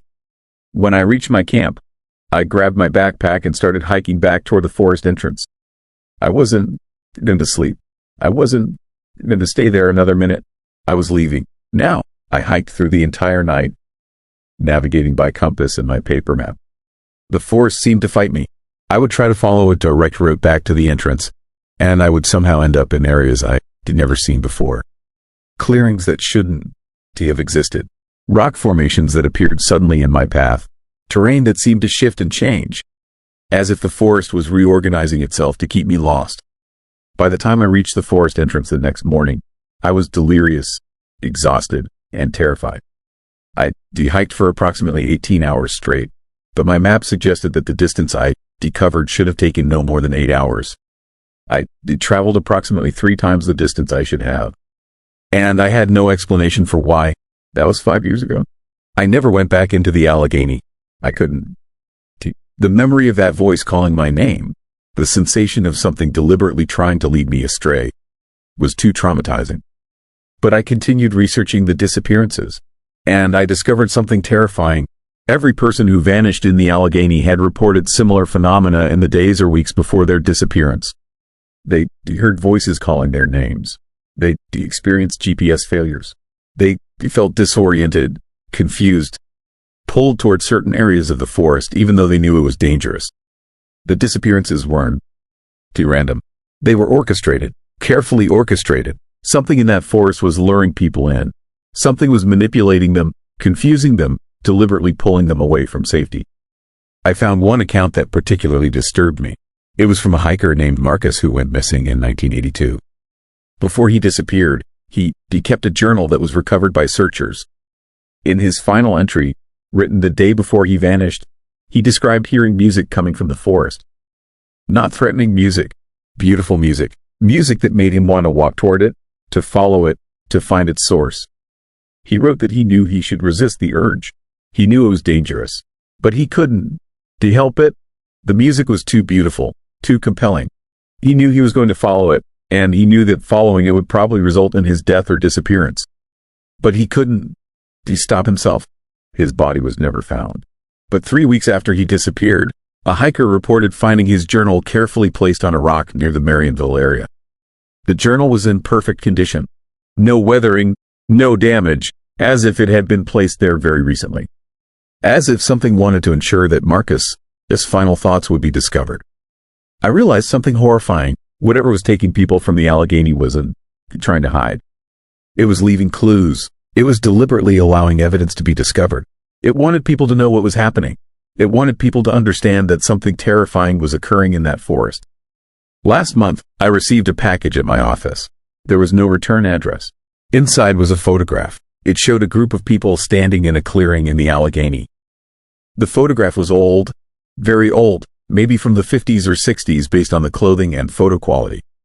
But what disturbed me was that I recognized some of the faces. I recognized Raymond Miller. I recognized James and Sarah Bartholomew. I recognized Marcus. I recognized dozens of missing persons from Allegheny cases going back 70 years. They were all standing together, smiling, as if they were posing for a family photograph. But their expressions were wrong. Their eyes were empty, vacant, devoid of any humanity or emotion. And in the center of the group, just barely visible, was a figure. It was tall, impossibly tall, and its form was indistinct, as if the camera couldn't quite focus on it, as if something was deliberately obscuring its appearance. On the back of the photograph, written in handwriting that looked ancient and deteriorated, was a single line, "Come join us. We're waiting for you." I understand now what's happening in the Allegheny National Forest. I understand what has been taking people for 70 years. It is not a serial killer. It is not a natural phenomenon. It is something far more terrifying and far more patient. It is something that exists in that forest, something that has learned how to lure humans, how to confuse them, how to lead them away from safety. It collects them, it keeps them, and it is constantly searching for more. Every disappearance leaves a pattern. Every missing person leaves a trace. And each trace is a breadcrumb, leading others toward the same terrible fate. The most chilling realization I've had is this. I think something in the Allegheny is aware of me now. It is aware that I know about it. It is aware that they've been investigating. And I think it's been leaving me clues, leaving me signs, deliberately trying to get my attention. The photograph was a message, a personal message, an invitation. And I'm terrified because last week I started hearing the music, the beautiful, haunting music that Marcus described. It's coming from outside my house. It's always there when I try to sleep. It's calling to me, beckoning me, pulling me towards something I can, to see and can, to resist. I know what is going to happen. I know that eventually I am going to get in my car and drive back to the Allegheny. I am going to walk into that forest. I am going to follow the music deeper and deeper until I can find my way back. And I am going to disappear, just like Raymond Miller, just like James and Sarah Bartholomew, just like Marcus and all the others. And I think I know why. I think whatever exists in that forest needs people. It needs human consciousness, human emotion, human experience. It collects them and keeps them for some purpose I can't quite understand. But I think it is slowly building towards something. I think it is gathering more and more people, more and more consciousness, because something is coming. Something big. Something that requires an enormous amount of human energy to manifest. The Allegheny ISN to just a forest. It is not just a place where people go missing. It is a trap. It has been set for decades, maybe centuries, and it has been catching prey this entire time. And now it is almost complete. Now it has enough, and now it is calling for the rest of us. Here is my final question for you, for everyone listening to this account. If you could somehow know the exact moment and location where you would disappear, the exact moment when you would step into the darkness and never return, would you avoid that place in that moment? Or would you accept your fate? Would you allow yourself to be taken? Because I'm beginning to suspect that we all have a date with something terrifying, that we're all connected to the Allegheny in some way we don't. Do you understand? And that it's only a matter of time before we hear our names being called from the darkness. Write your answer in the comments. Tell me what you would do, because I need to know that I'm not alone in this. I need to know that someone else understands what I'm experiencing. I need to know before the music gets too loud and I can no longer resist the call. Story 7. Mount Misery deaths. The bodies were found facing uphill, frozen solid, with their boots removed and placed neatly beside them. What kind of terrifying force makes experienced hikers take off their shoes in sub-zero temperatures and walk barefoot into a Pennsylvania blizzard? I'm telling you this story because someone needs to know the truth about Mount Misery. The real truth, not the sanitized version the Park Service feeds to tourists. My name is Detective James Crawford, and I've investigated deaths for 20 years. I've seen everything. Murder scenes, accidents, suicides, but nothing prepared me for what I found on that frozen mountain in February. It started with a missing persons report. 4 hikers, all in their 40s, experienced outdoorsmen who knew these trails better than their own neighborhoods. They went up Mount Misery on a Friday afternoon for a weekend camping trip. When they didn't return by Monday, their families called it in. Standard procedure. We figured they'd gotten delayed by weather, maybe holed up in one of the shelters waiting out a storm. We were wrong. The search and rescue team found them on Tuesday morning, 2 miles past their intended campsite. The scene was disturbing in ways that violated every rule of nature and logic. All 4 bodies were positioned in a line, roughly 10 feet apart, like they'd been following each other up the trail. But here is what made my blood run cold. They were all facing uphill, toward the summit, frozen mid-step as if they'd been turned to ice while walking. And their boots. Every single one had removed their boots and set them down carefully beside their frozen feet. Socks, too. They walked barefoot through snow that was 3 feet deep in places. The coroner estimated they'd been dead for approximately 72 hours, which meant they died Friday night, the same night they arrived. The temperature that night had dropped to negative 15 degrees, with wind chill, negative 30. Nobody survives that without proper gear, and these men had abandoned their gear. Tents still packed, sleeping bags unused, food untouched. They simply started walking uphill in the middle of the night and kept going until hypothermia killed them. The official report called it paradoxical undressing, a known phenomenon where hypothermia victims feel intensely hot and remove their clothing. Except these men weren't the drunk college kids who got lost. They were experienced hikers who would have recognized the symptoms and fought against the impulse. And paradoxical undressing doesn't explain why all 4 did the exact same thing at the exact same time in the exact same manner. Something else happened on that mountain. Something horrifying that the investigation buried. I know because I went back. Alone. Against orders. 3 weeks after we closed the case, I drove to Mount Misery at dusk. The mountain got its name from a 19th century mining accident that killed 47 men. Local legend says their spirits never left, that you can still hear them moaning in the wind on cold nights. Creepy folklore. Ghost stories to entertain tourists. I didn't believe any of it. The trailhead was deserted when I arrived. Snow still covered everything, pristine and untouched except for the packed trail left by search and rescue. I started hiking as the sun disappeared behind the ridge, casting long shadows through the bare trees. The temperature dropped fast. My breath came out in thick clouds. Ice crystals formed on my beard. About a mile in, I reached the spot where we found the first body. I memorized the location, a slight curve in the trail near a cluster of massive boulders. I stood there in the gathering darkness and tried to understand what could drive a man to remove his boots in deadly cold. That is when I heard it, the sound that changed everything. Singing, faint at first, barely audible over the wind. A melody without words, rising and falling like a lullaby. It seemed to come from everywhere and nowhere, echoing off the rocks and filtering through the trees. Beautiful and eerie and completely wrong for this empty, frozen wilderness. I followed the sound uphill. Every rational part of my brain screamed at me to turn back, to get off this mountain before full darkness fell. But I couldn't stop. The singing pulled me forward like an invisible rope tied around my chest. Each step felt necessary, inevitable, like I'd been meant to climb this trail all along. The shadows grew longer, darker. They moved between the trees in ways that didn't match the fading light. Human-shaped but wrong.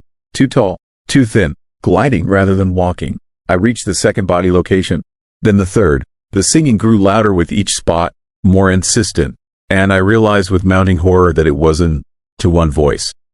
It was dozens, maybe hundreds, all singing the same haunting melody in perfect unison. My feet were getting cold. Really cold. I looked down and felt a jolt of fear so intense it nearly knocked me over. I was walking in just my socks. I removed my boots without realizing it. They sat on the trail 30 feet behind me, placed neatly side by side. I had absolutely no memory of taking them off. No memory of stopping. It was like someone else had controlled my hands while my conscious mind focused on the singing. Terror flooded through me. I understood now. This was what happened to those hikers. Something on this mountain had compelled them to remove their boots and walk. Something that could override human survival instinct and rational thought. I turned to retrieve my boots, and that is when I saw them. The shadows weren't shadows anymore. They solidified into figures that surrounded me in a loose circle. Tall and emaciated, wearing what looked like old mining clothes from a century ago. Their faces were sunken, skin pulled tight over skull bones, eyes hollow and dark. And they were all looking at me with expressions of desperate hunger. The singing came from them. Their mouths moved in sync, producing that terrible, beautiful sound that had lured me up the mountain. The same sound that had lured those 4 hikers to their deaths. I ran. My socks provided zero traction on the icy trail. I slipped and fell hard, sliding downhill several feet before catching myself on a tree root. Behind me, the figures glided forward, never hurrying, never breaking their formation. They didn't need to chase. They knew I couldn't. To escape, the singing intensified, drilling into my skull, making it impossible to think clearly. My body started moving on its own again, standing up, turning uphill, taking steps toward the summit, toward them. I fought it with everything I had, bit down on my tongue until I tasted blood. The pain cut through the compulsion just enough for me to regain control. I dove off the trail into deep snow, crawling and scrambling downhill through the trees, putting distance between myself and those horrifying figures. The singing faded. My mind cleared. I reached my boots and shoved my frozen feet inside, not bothering with the laces, just needing that barrier between my skin and the deadly cold. Then I ran like I'd never run before, down the mountain, through the darkness, not stopping until I reached my car. I sat in the seat shaking for 20 minutes before I could steady my hands enough to turn the key. When I finally looked up at the mountain, I saw them. Dozens of figures standing at the tree line, watching me leave. And behind them, higher up the slope, I saw something else that made my stomach drop. Lights. Hundreds of small lights moving in the darkness near the summit. Like lanterns. Like miners heading into a shaft that collapsed over a century ago, trapping them forever in the cold and dark. I filed a supplementary report the next day.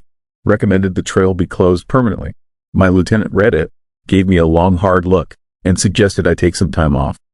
Stress from the investigation. Isolation playing tricks on my mind. He never filed the report. The trail remains open. Hikers still go up Mount Misery every weekend, and most come back fine. But every few years, someone doesn't return, or they return changed, talking about singing they heard on the mountain, about feeling compelled to climb higher, about shadows that watched them from the trees. Last month, a solo hiker was found dead near the summit. Boots removed, placed neatly beside his frozen body, facing uphill. The 15th unexplained death on that mountain since the mining accident in 1873. The Park Service calls it coincidence. Tragic accidents in harsh conditions. They ignore the pattern, the impossible similarities, the terrifying consistency of how these people die. But I know the truth. Something lives on Mount Misery. Something that has been there since 47 miners died in the darkness, trapped and freezing, singing to keep their spirits up while they waited for rescue that never came.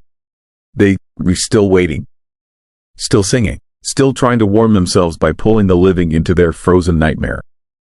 I'll never go back to that mountain. Not for any reason, not even in summer daylight, because I felt what they felt, that irresistible pull toward the summit, that need to keep climbing, to join the others, to sing forever in the cold. And the worst part, sometimes late at night, when the wind howls outside my window, I still hear it. That haunting melody. And my feet start moving toward the door on their own, wanting to walk north, wanting to climb back up to where the shadows wait patiently in the darkness. So here, it's my question for you. If you heard something beautiful and terrifying calling you into danger, something that could control your body against your will, do you think you'd be strong enough to resist it, or would you follow the singing into the frozen dark? Write your answer in the comments below. Story 8 came from the trees. The Ricketts Glen abductions. I need to tell you something that happened to me in the Pennsylvania wilderness, something that still wakes me up at 3 in the morning, drenched in cold sweat. What I experienced in those woods defies every rational explanation I've spent 2 years trying to construct. The terrifying truth is that some places in America harbor secrets so disturbing, so utterly chilling, that they change you forever. It started in October 2022. I was 41 years old, recently divorced, and desperate for isolation. Ricketts Glen State Park in northeastern Pennsylvania seemed perfect. 26 square miles of ancient forest, famous for its waterfalls, far from the noise of my collapsing life. I packed my truck with camping gear and drove north from Philadelphia, watching civilization fade into endless trees. The park ranger who checked me in seemed uneasy when I mentioned camping in the old growth section. His weathered face tightened as he stamped my permit. He asked if I'd heard about the missing hikers. 3 people in the past 18 months vanished without a trace. Search teams found nothing. No bodies, no evidence, just emptiness swallowing people whole. The unsettling way he spoke made my skin crawl, but I dismissed it as small-town paranoia. That was my first mistake. I hiked 4 miles into the heart of the forest, where trees older than America itself blocked out the sky. The silence was absolute. No birds singing, no squirrels chattering, nothing but my boots crunching dead leaves. The shadows between those massive trunks seemed darker than normal darkness, thick and almost solid. By late afternoon, I reached a clearing beside Kitchen Creek and set up camp. The first night passed without incident, though I barely slept. Something about that forest felt wrong. The air tasted metallic, like the atmosphere before a lightning strike. Around midnight, I heard sounds in the distance. Not animal sounds. Mechanical humming, low and rhythmic, pulsing through the ground beneath my sleeping bag. It lasted maybe 20 minutes before fading into that horrible silence again. Morning brought fog so dense I could barely see 10 feet ahead. I decided to explore anyway, following the creek deeper into the wilderness.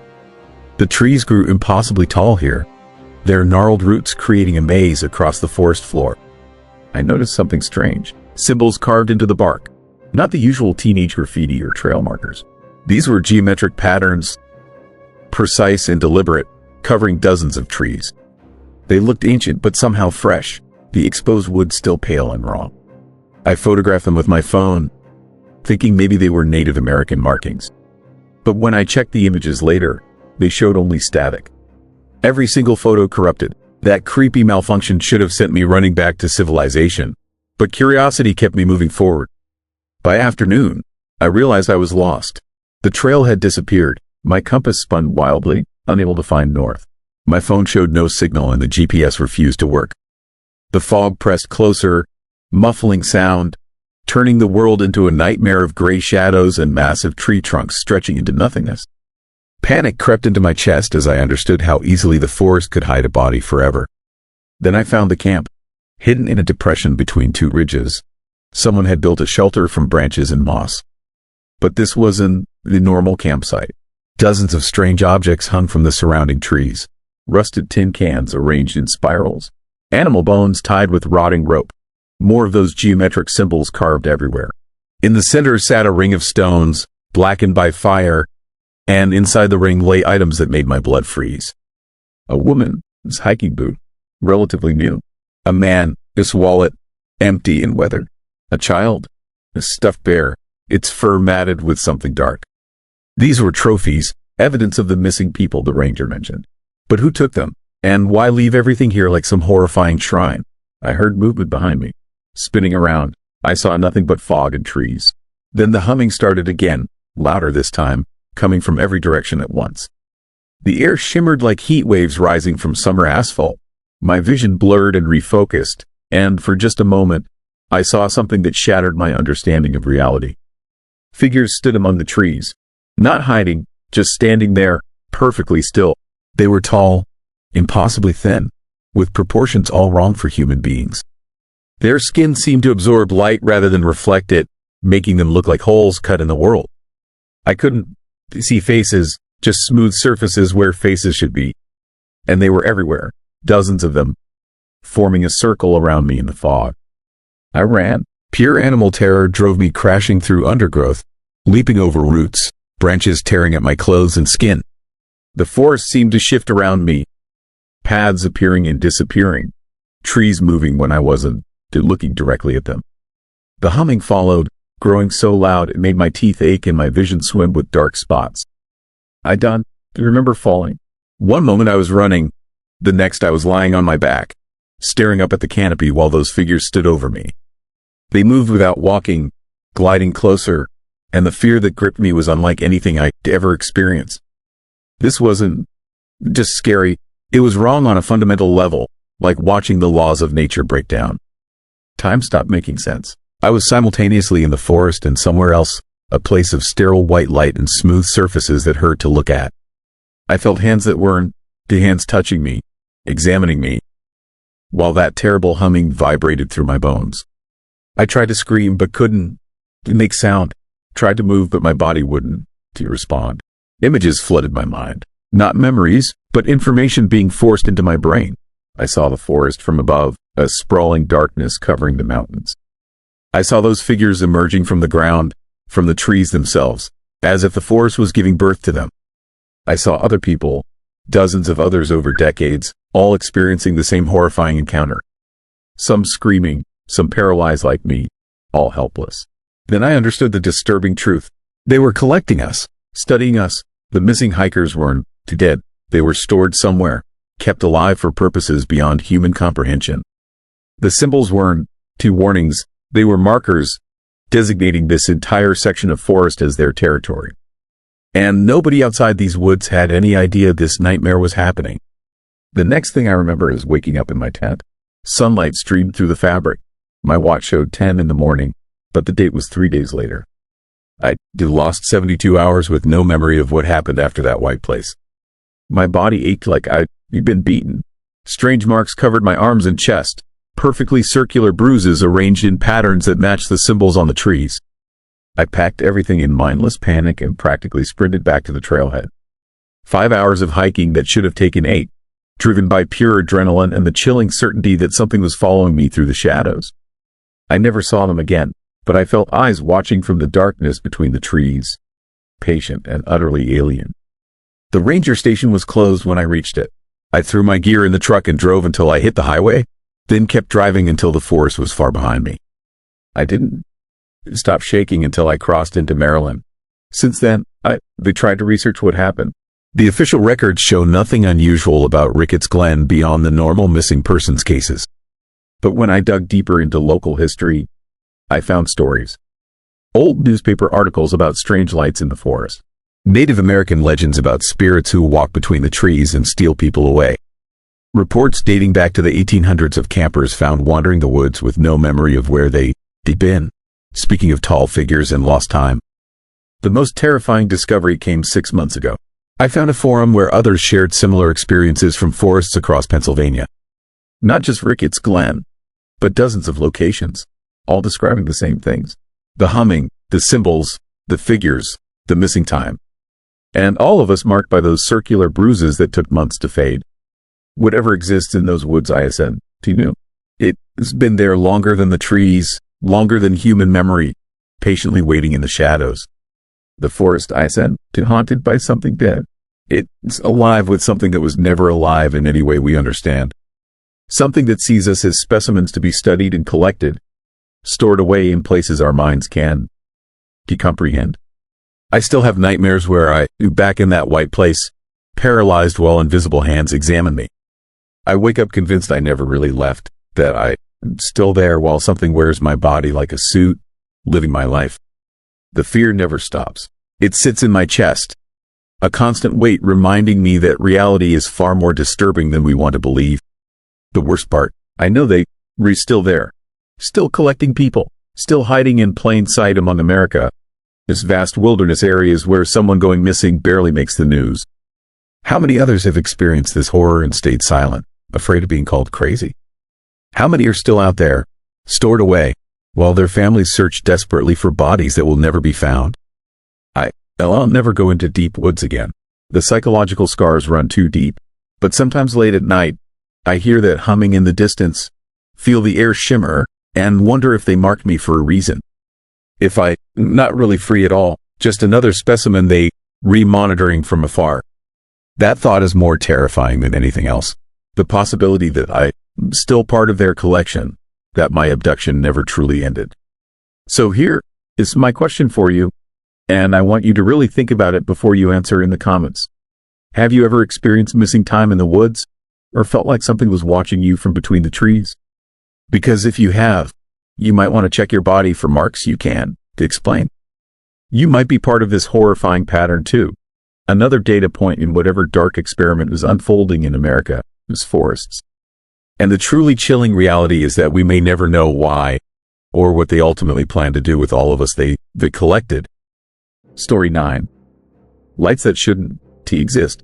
What if I told you there are lights floating through the Pennsylvania woods that have no scientific explanation? Lights that have been witnessed for over 100 years. Lights that seem to know when you re-watching them. Because I've seen them, and what started as curiosity turned into the most terrifying experience of my life when I realized the lights weren't just watching me back. They wanted me to follow them into the darkness. My name is Tom, and I am a high school science teacher from Scranton. I've spent my entire career explaining the natural world, breaking down mysteries into facts and data that make sense. So when my uncle mentioned the strange lights near Bushkill during Thanksgiving dinner, I laughed it off as swamp gas or car headlights reflected through the trees. But he kept insisting, kept telling me that what he'd seen in those remote woodlands defied every logical explanation. And eventually my skepticism turned into a challenge I couldn't resist. 2 weeks later, I was driving Route 209 toward the Delaware Water Gap, my car packed with cameras, measurement equipment, and enough scientific instrumentation to debunk whatever natural phenomenon was causing these supposed ghost lights. The locals called them the Bushkill orbs, and the stories went back generations. Glowing spheres that danced through the forest at night, sometimes red, sometimes blue, sometimes white as stars. They appeared without warning, moved in ways that seemed intelligent and purposeful, then vanished like they never existed at all. I arrived at dusk, parking near an old hiking trail that my uncle had marked on a map. The forest was already settling into that eerie twilight state, shadows growing longer and deeper, the temperature dropping fast. November in the Poconos is unforgiving, and I could see my breath as I loaded my backpack with gear. The plan was simple: set up monitoring equipment, document whatever I saw with proper scientific methodology, and prove that these lights had a rational explanation rooted in atmospheric conditions or geological phenomena. The first hour was uneventful. I hiked about 2 miles into the woods, found a clearing with good sight lines, and set up my equipment. Motion sensors, thermal cameras, EMF detectors, the works. The forest was quiet but not unnaturally so, just the normal sounds of wind through bare branches and the occasional distant call of an owl. I sat on a fallen log, sipped coffee from my thermos, and waited for full darkness to settle in. That's when everything changed. The lights appeared at exactly 8:43 p.m., and they were nothing like I expected. 3 glowing orbs, each about the size of a basketball, floating between the trees about 50 yards from my position. They pulsed with a soft blue-white luminescence that seemed to come from within, casting no shadows on the surrounding forest despite their brightness. My heart rate spiked immediately, that instinctive response to seeing something your brain can immediately categorize as safe or dangerous. I grabbed my thermal camera, expecting to see heat signatures that would explain the light source. Nothing. The orbs registered as the same temperature as the surrounding air, which was impossible if they were any kind of combustion or electrical phenomenon. My EMF detector was going crazy though, needle jumping erratically, picking up electromagnetic readings far beyond normal background levels. Whatever these things were, they were generating massive energy fields. The orbs began moving, gliding through the forest with fluid, purposeful motion. They didn't bob or float randomly like balloons or drones. They moved like living things, like they were exploring, searching for something. And then the most disturbing thing happened. They stopped and oriented directly toward my position, all 3 at once, like they suddenly become aware of my presence. For a long moment, nothing moved. The forest held its breath. The orbs pulsed brighter, their light intensifying until I had to squint against the glare. Then they started coming closer, weaving between trees with impossible precision, never touching a branch or trunk, maintaining perfect formation as they approached my clearing. Every rational part of my brain screamed at me to run, but the scientist in me was mesmerized. I kept filming, kept taking measurements, even as those glowing spheres drifted to within 20 feet of where I stood frozen. Up close, they were even more unsettling. The light seemed to move within them like liquid, swirling and shifting in patterns that almost looked deliberate, like something was swimming inside those spheres of energy. Then I heard the humming, a low, resonant sound that I felt in my chest more than heard with my ears. It wasn't mechanical, wasn't natural, just this deep vibration that seemed to come from the orbs themselves and from the forest around them simultaneously. The sound made my teeth ache and my stomach clench with nausea. My equipment started malfunctioning, cameras shutting down randomly, displays flickering with static, batteries draining at impossible speeds. The orbs circled me slowly, that eerie humming growing louder, more intense. I could feel something probing at the edges of my consciousness, like invisible fingers trying to pry open my thoughts. Images flashed through my mind that weren't mine, memories that belonged to someone else. A forest fire from decades ago, people running, screaming, a small plane crashing into the mountainside in 1967, bodies scattered among the wreckage, the lights floating over the debris, hovering, observing, doing something I couldn't understand. I stumbled backward, breaking whatever connection had formed, and the orbs suddenly shot upward into the canopy and vanished. Complete darkness rushed back in, so absolute after that brightness that I couldn't see my own hands. My ears rang with silence. Every piece of my equipment was dead, every battery drained, every device showing the same blank screens. I should have left right then. Should have hiked back to my car and never returned to those haunted woods. But I am a teacher, and I am stubborn, and I needed to understand what I witnessed. So I did something incredibly stupid. I came back the next night.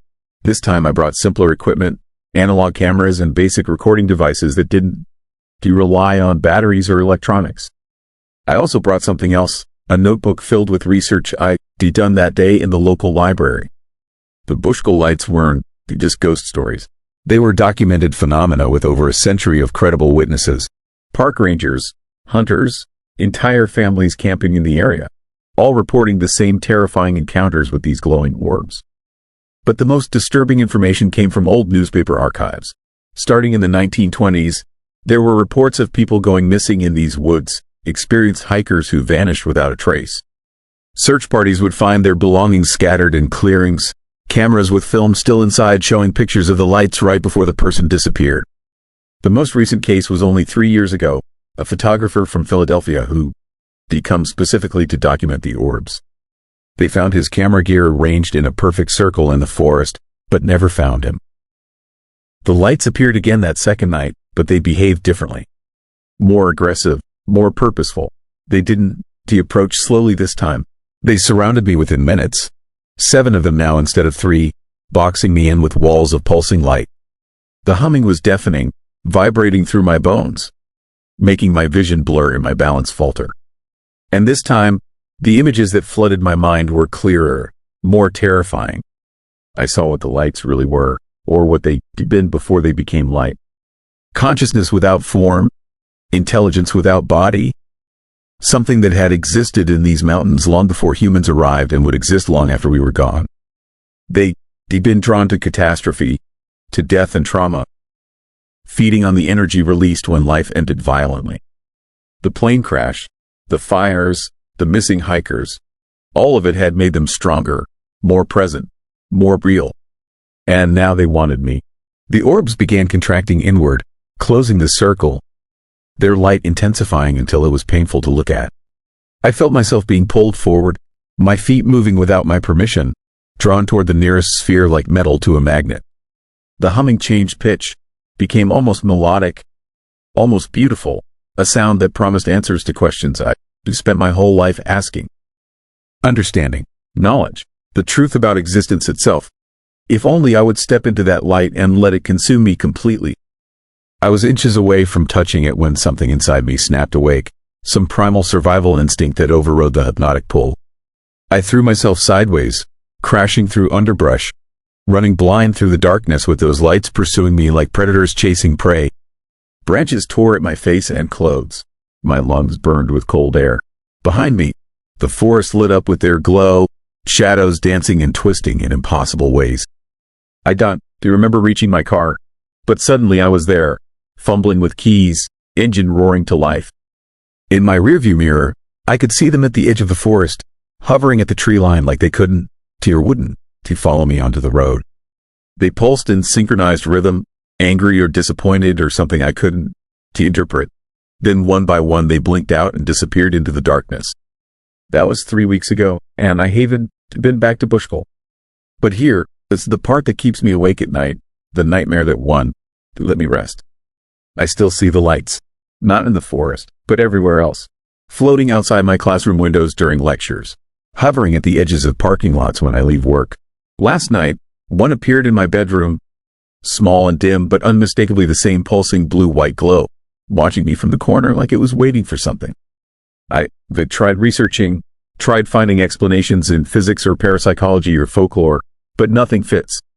The lights of bushel Aaron, to ball lightning or marsh gas or atmospheric phenomena. They were something else entirely. Something conscious and ancient and hungry for reasons I can to begin to understand. And somehow, by witnessing them, by documenting them, by surviving when others didn't, I marked myself, connected myself to them in ways that can to be undone. The worst part is the dreams. Every night now, I dream I'm back in those woods, surrounded by the lights, and each time I get a little closer to stepping into that sphere before I wake up screaming. It feels less like a nightmare and more like a memory of something that hasn't happened yet, something inevitable that I'm being pulled toward no matter how hard I resist. My research equipment from that first night was completely destroyed, but I managed to recover one thing from my second visit. A photograph from my analog camera, the last picture taken before I ran. It shows the circle of lights surrounding the clearing, and in the center, barely visible, is a human figure. Not me. I was holding the camera. Someone else, transparent and ghost-like, standing with arms outstretched like they re-welcoming something. When I showed it to my uncle, he went pale and told me to burn it, to destroy every piece of evidence and never speak about the lights again. But I can do that. I am a teacher, and I believe in truth, even when that truth is terrifying and challenges everything we think we know about reality. These lights exist. They real. They redocumented, and they were far more dangerous than anyone realizes. People need to know, need to be warned about what is waiting in those remote Pennsylvania woodlands, even if it means the lights will never leave me alone. So here is my question for you, and I genuinely want your honest answer in the comments below. If you witnessed something that science couldn't explain, something potentially dangerous that challenged your entire understanding of reality, would you share that knowledge with the world even if it meant putting yourself in danger? Or would you keep silent, destroy the evidence, and hope that ignoring it would make it go away? Tell me what you do, because I am standing at that crossroads right now, and I don't know which choice will save me or which one will doom me to become just another missing person in the files of the Bushkill lights. Story 10. Town that poisons your soul.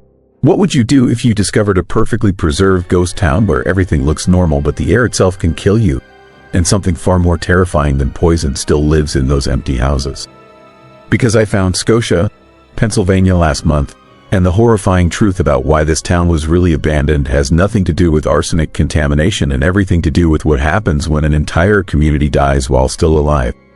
My name is Jennifer, and I am a freelance journalist specializing in abandoned places across America. I've explored dozens of ghost towns, from mining camps in Colorado to failed utopias in the desert, but nothing prepared me for Scotia. This wasn't just another forgotten settlement slowly returning to nature. This was a company town evacuated in the 1960s due to toxic arsenic levels in the soil and water, a place so contaminated that the EPA declared it uninhabitable and sealed it off from the public. Houses, stores, churches, all left exactly as they were the day people fled, creating a time capsule of mid-century American life frozen in a state of permanent abandonment. The creepy part, nobody talks about it. There are no historical markers, no warning signs, barely any mention in local records. It's like the authorities wanted Scotia to disappear from memory completely, wanted everyone to forget it ever existed. That alone was enough to make me obsessed with finding it. I spent 2 weeks researching old mining maps and property records before I finally located the overgrown access road hidden behind a locked gate with faded no trespassing signs. The gate wasn't hard to bypass. Nobody had checked on this place in years, maybe decades. As I hiked the mile-long trail through dense Pennsylvania forest, I felt that familiar thrill of discovery mixed with something else, something that felt like fear but shouldn't. They had been just an abandoned town, I told myself. Just old buildings and rust and memories. Then I saw the first house, and my blood went cold. It stood at the edge of what used to be Main Street, a modest 2-story colonial with peeling white paint and broken shutters. But the door was open, Not broken down by vandals or animals, but standing wide open like someone had just walked through it moments before. The windows were intact, curtains still hanging behind the glass, yellowed with age but undisturbed. And on the porch sat a rocking chair, moving slowly back and forth despite there being no wind. I approached carefully, every instinct screaming that something was wrong with this place, wrong in ways that had nothing to do with arsenic or abandonment. The air felt thick and heavy, harder to breathe than it should have been, and it tasted metallic on my tongue. Not just pollution, something else, something that made my skin crawl and my heart race with inexplicable dread. Inside the house, everything was exactly as the family had left it 56 years ago. Dishes still on the kitchen table, food long since rotted to dust. A child's toys scattered across the living room floor. Photographs on the wall showing smiling faces. Happy families who worked for the coal company and built their lives in this isolated valley. The calendar on the wall was turned to March 1967, the last month anyone lived here before the evacuation order came down. But here is where it got truly disturbing. The dust was wrong. In every abandoned building I ever explored, decades of neglect meant inches of accumulated dust and grime covering every surface. But Scotia's houses were clean, almost pristine, like someone had been maintaining them all these years. The floor showed footprints, fresh enough to have been made recently. All different sizes, all barefoot, trailing through every room in patterns that made no sense. I photographed everything, my journalist instincts overriding my growing unease. The town stretched out before me, maybe 40 buildings total, all in the same eerie state of preserved abandonment. The company store still had products on the shelves, packages from brands that hadn't existed in half a century. The schoolhouse had books open on desks, lessons half finished, as if the children had been called away mid-sentence and never returned. And everywhere, that same unsettling cleanliness, those same mysterious footprints leading from building to building. The church was the worst. It sat at the far end of town, a small white chapel with a crooked steeple and stained glass windows that somehow hadn't been broken despite decades of neglect. The front door was closed but unlocked, creaking open when I pushed it to reveal an interior that made my stomach drop with horror. The pews were full, not with people, but with clothes. Dozens of complete outfits arranged in sitting positions, as if an entire congregation had simply evaporated out of their Sunday best and left the fabric behind. Dresses and suits and tiny children's outfits, all laid out with disturbing precision, facing the pulpit where a Bible lay open to a passage I didn't want to read but couldn't look away from. The text was Revelation, verses about the dead rising and judgment coming for the wicked. But someone had written in the margins, words scratched in dark ink that looked disturbingly fresh. We didn't leave. We never left. We still here, still breathing the poison, still dying every day, over and over, trapped in this nightmare between life and death because they wouldn't save us in time. My hands shook as I photographed the page. This wasn't historical graffiti. This was recent, maybe days old, which was impossible because nobody had been to Scotia in decades. The town was sealed off, contaminated, forgotten. There shouldn't be anyone here. There couldn't be anyone here. That is when I heard the footsteps upstairs. Slow, deliberate steps crossing the floor above the chapel, heading toward the stairs that led down to where I stood frozen in terror. The footsteps were wrong, not quite matching human rhythm, like someone learning to walk for the first time or relearning after forgetting how. More footsteps joined the first, then more, until it sounded like dozens of people moving around up there, all heading in my direction. I ran, bolted out of that church and into the street, my camera bag bouncing against my hip, my breath coming in panicked gasps. But when I looked back, I saw them, figures emerging from every building, moving into the street behind me. They looked human at first glance, men and women and children in clothing from the 1960s, but their movements were all wrong. They walked in perfect synchronization, their heads tilted at identical angles, their expressions blank and empty. And their skin had a grayish tint that I recognized from my research. Arsenic poisoning, the color of people who had been slowly dying from contaminated water. These weren't ghosts. They were something worse, something that had been created when an entire town died slowly while the company and government argued about who was responsible for cleaning up the contamination. Hundreds of people trapped here, poisoned, abandoned, left to suffer until the toxins finally killed them. And in their suffering, something had changed. They did become bound to this place, trapped between life and death, existing in an eerie state of living corpses that couldn't to rest and couldn't to truly die. I ran faster, heading for the trail that led out of this nightmare, but more figures emerged from the forest, blocking my escape. They were everywhere now, surrounding me, their dead eyes fixed on my face with something that might have been recognition or hunger or hatred. The air grew thicker, harder to breathe, and I realized with dawning horror that the arsenic wasn't just in the ground. It was in them, emanating from their skin and breath, poisoning the atmosphere around them. They wanted to share their suffering, wanted to make me understand what it felt like to be forgotten, to be left to die slowly while the world moved on and pretended they never existed. One of them reached for me with hands that looked solid but felt like cold smoke, and images flooded my mind. Decades of isolation, of watching the seasons change while their bodies broke down cell by cell. Children who never got to grow up.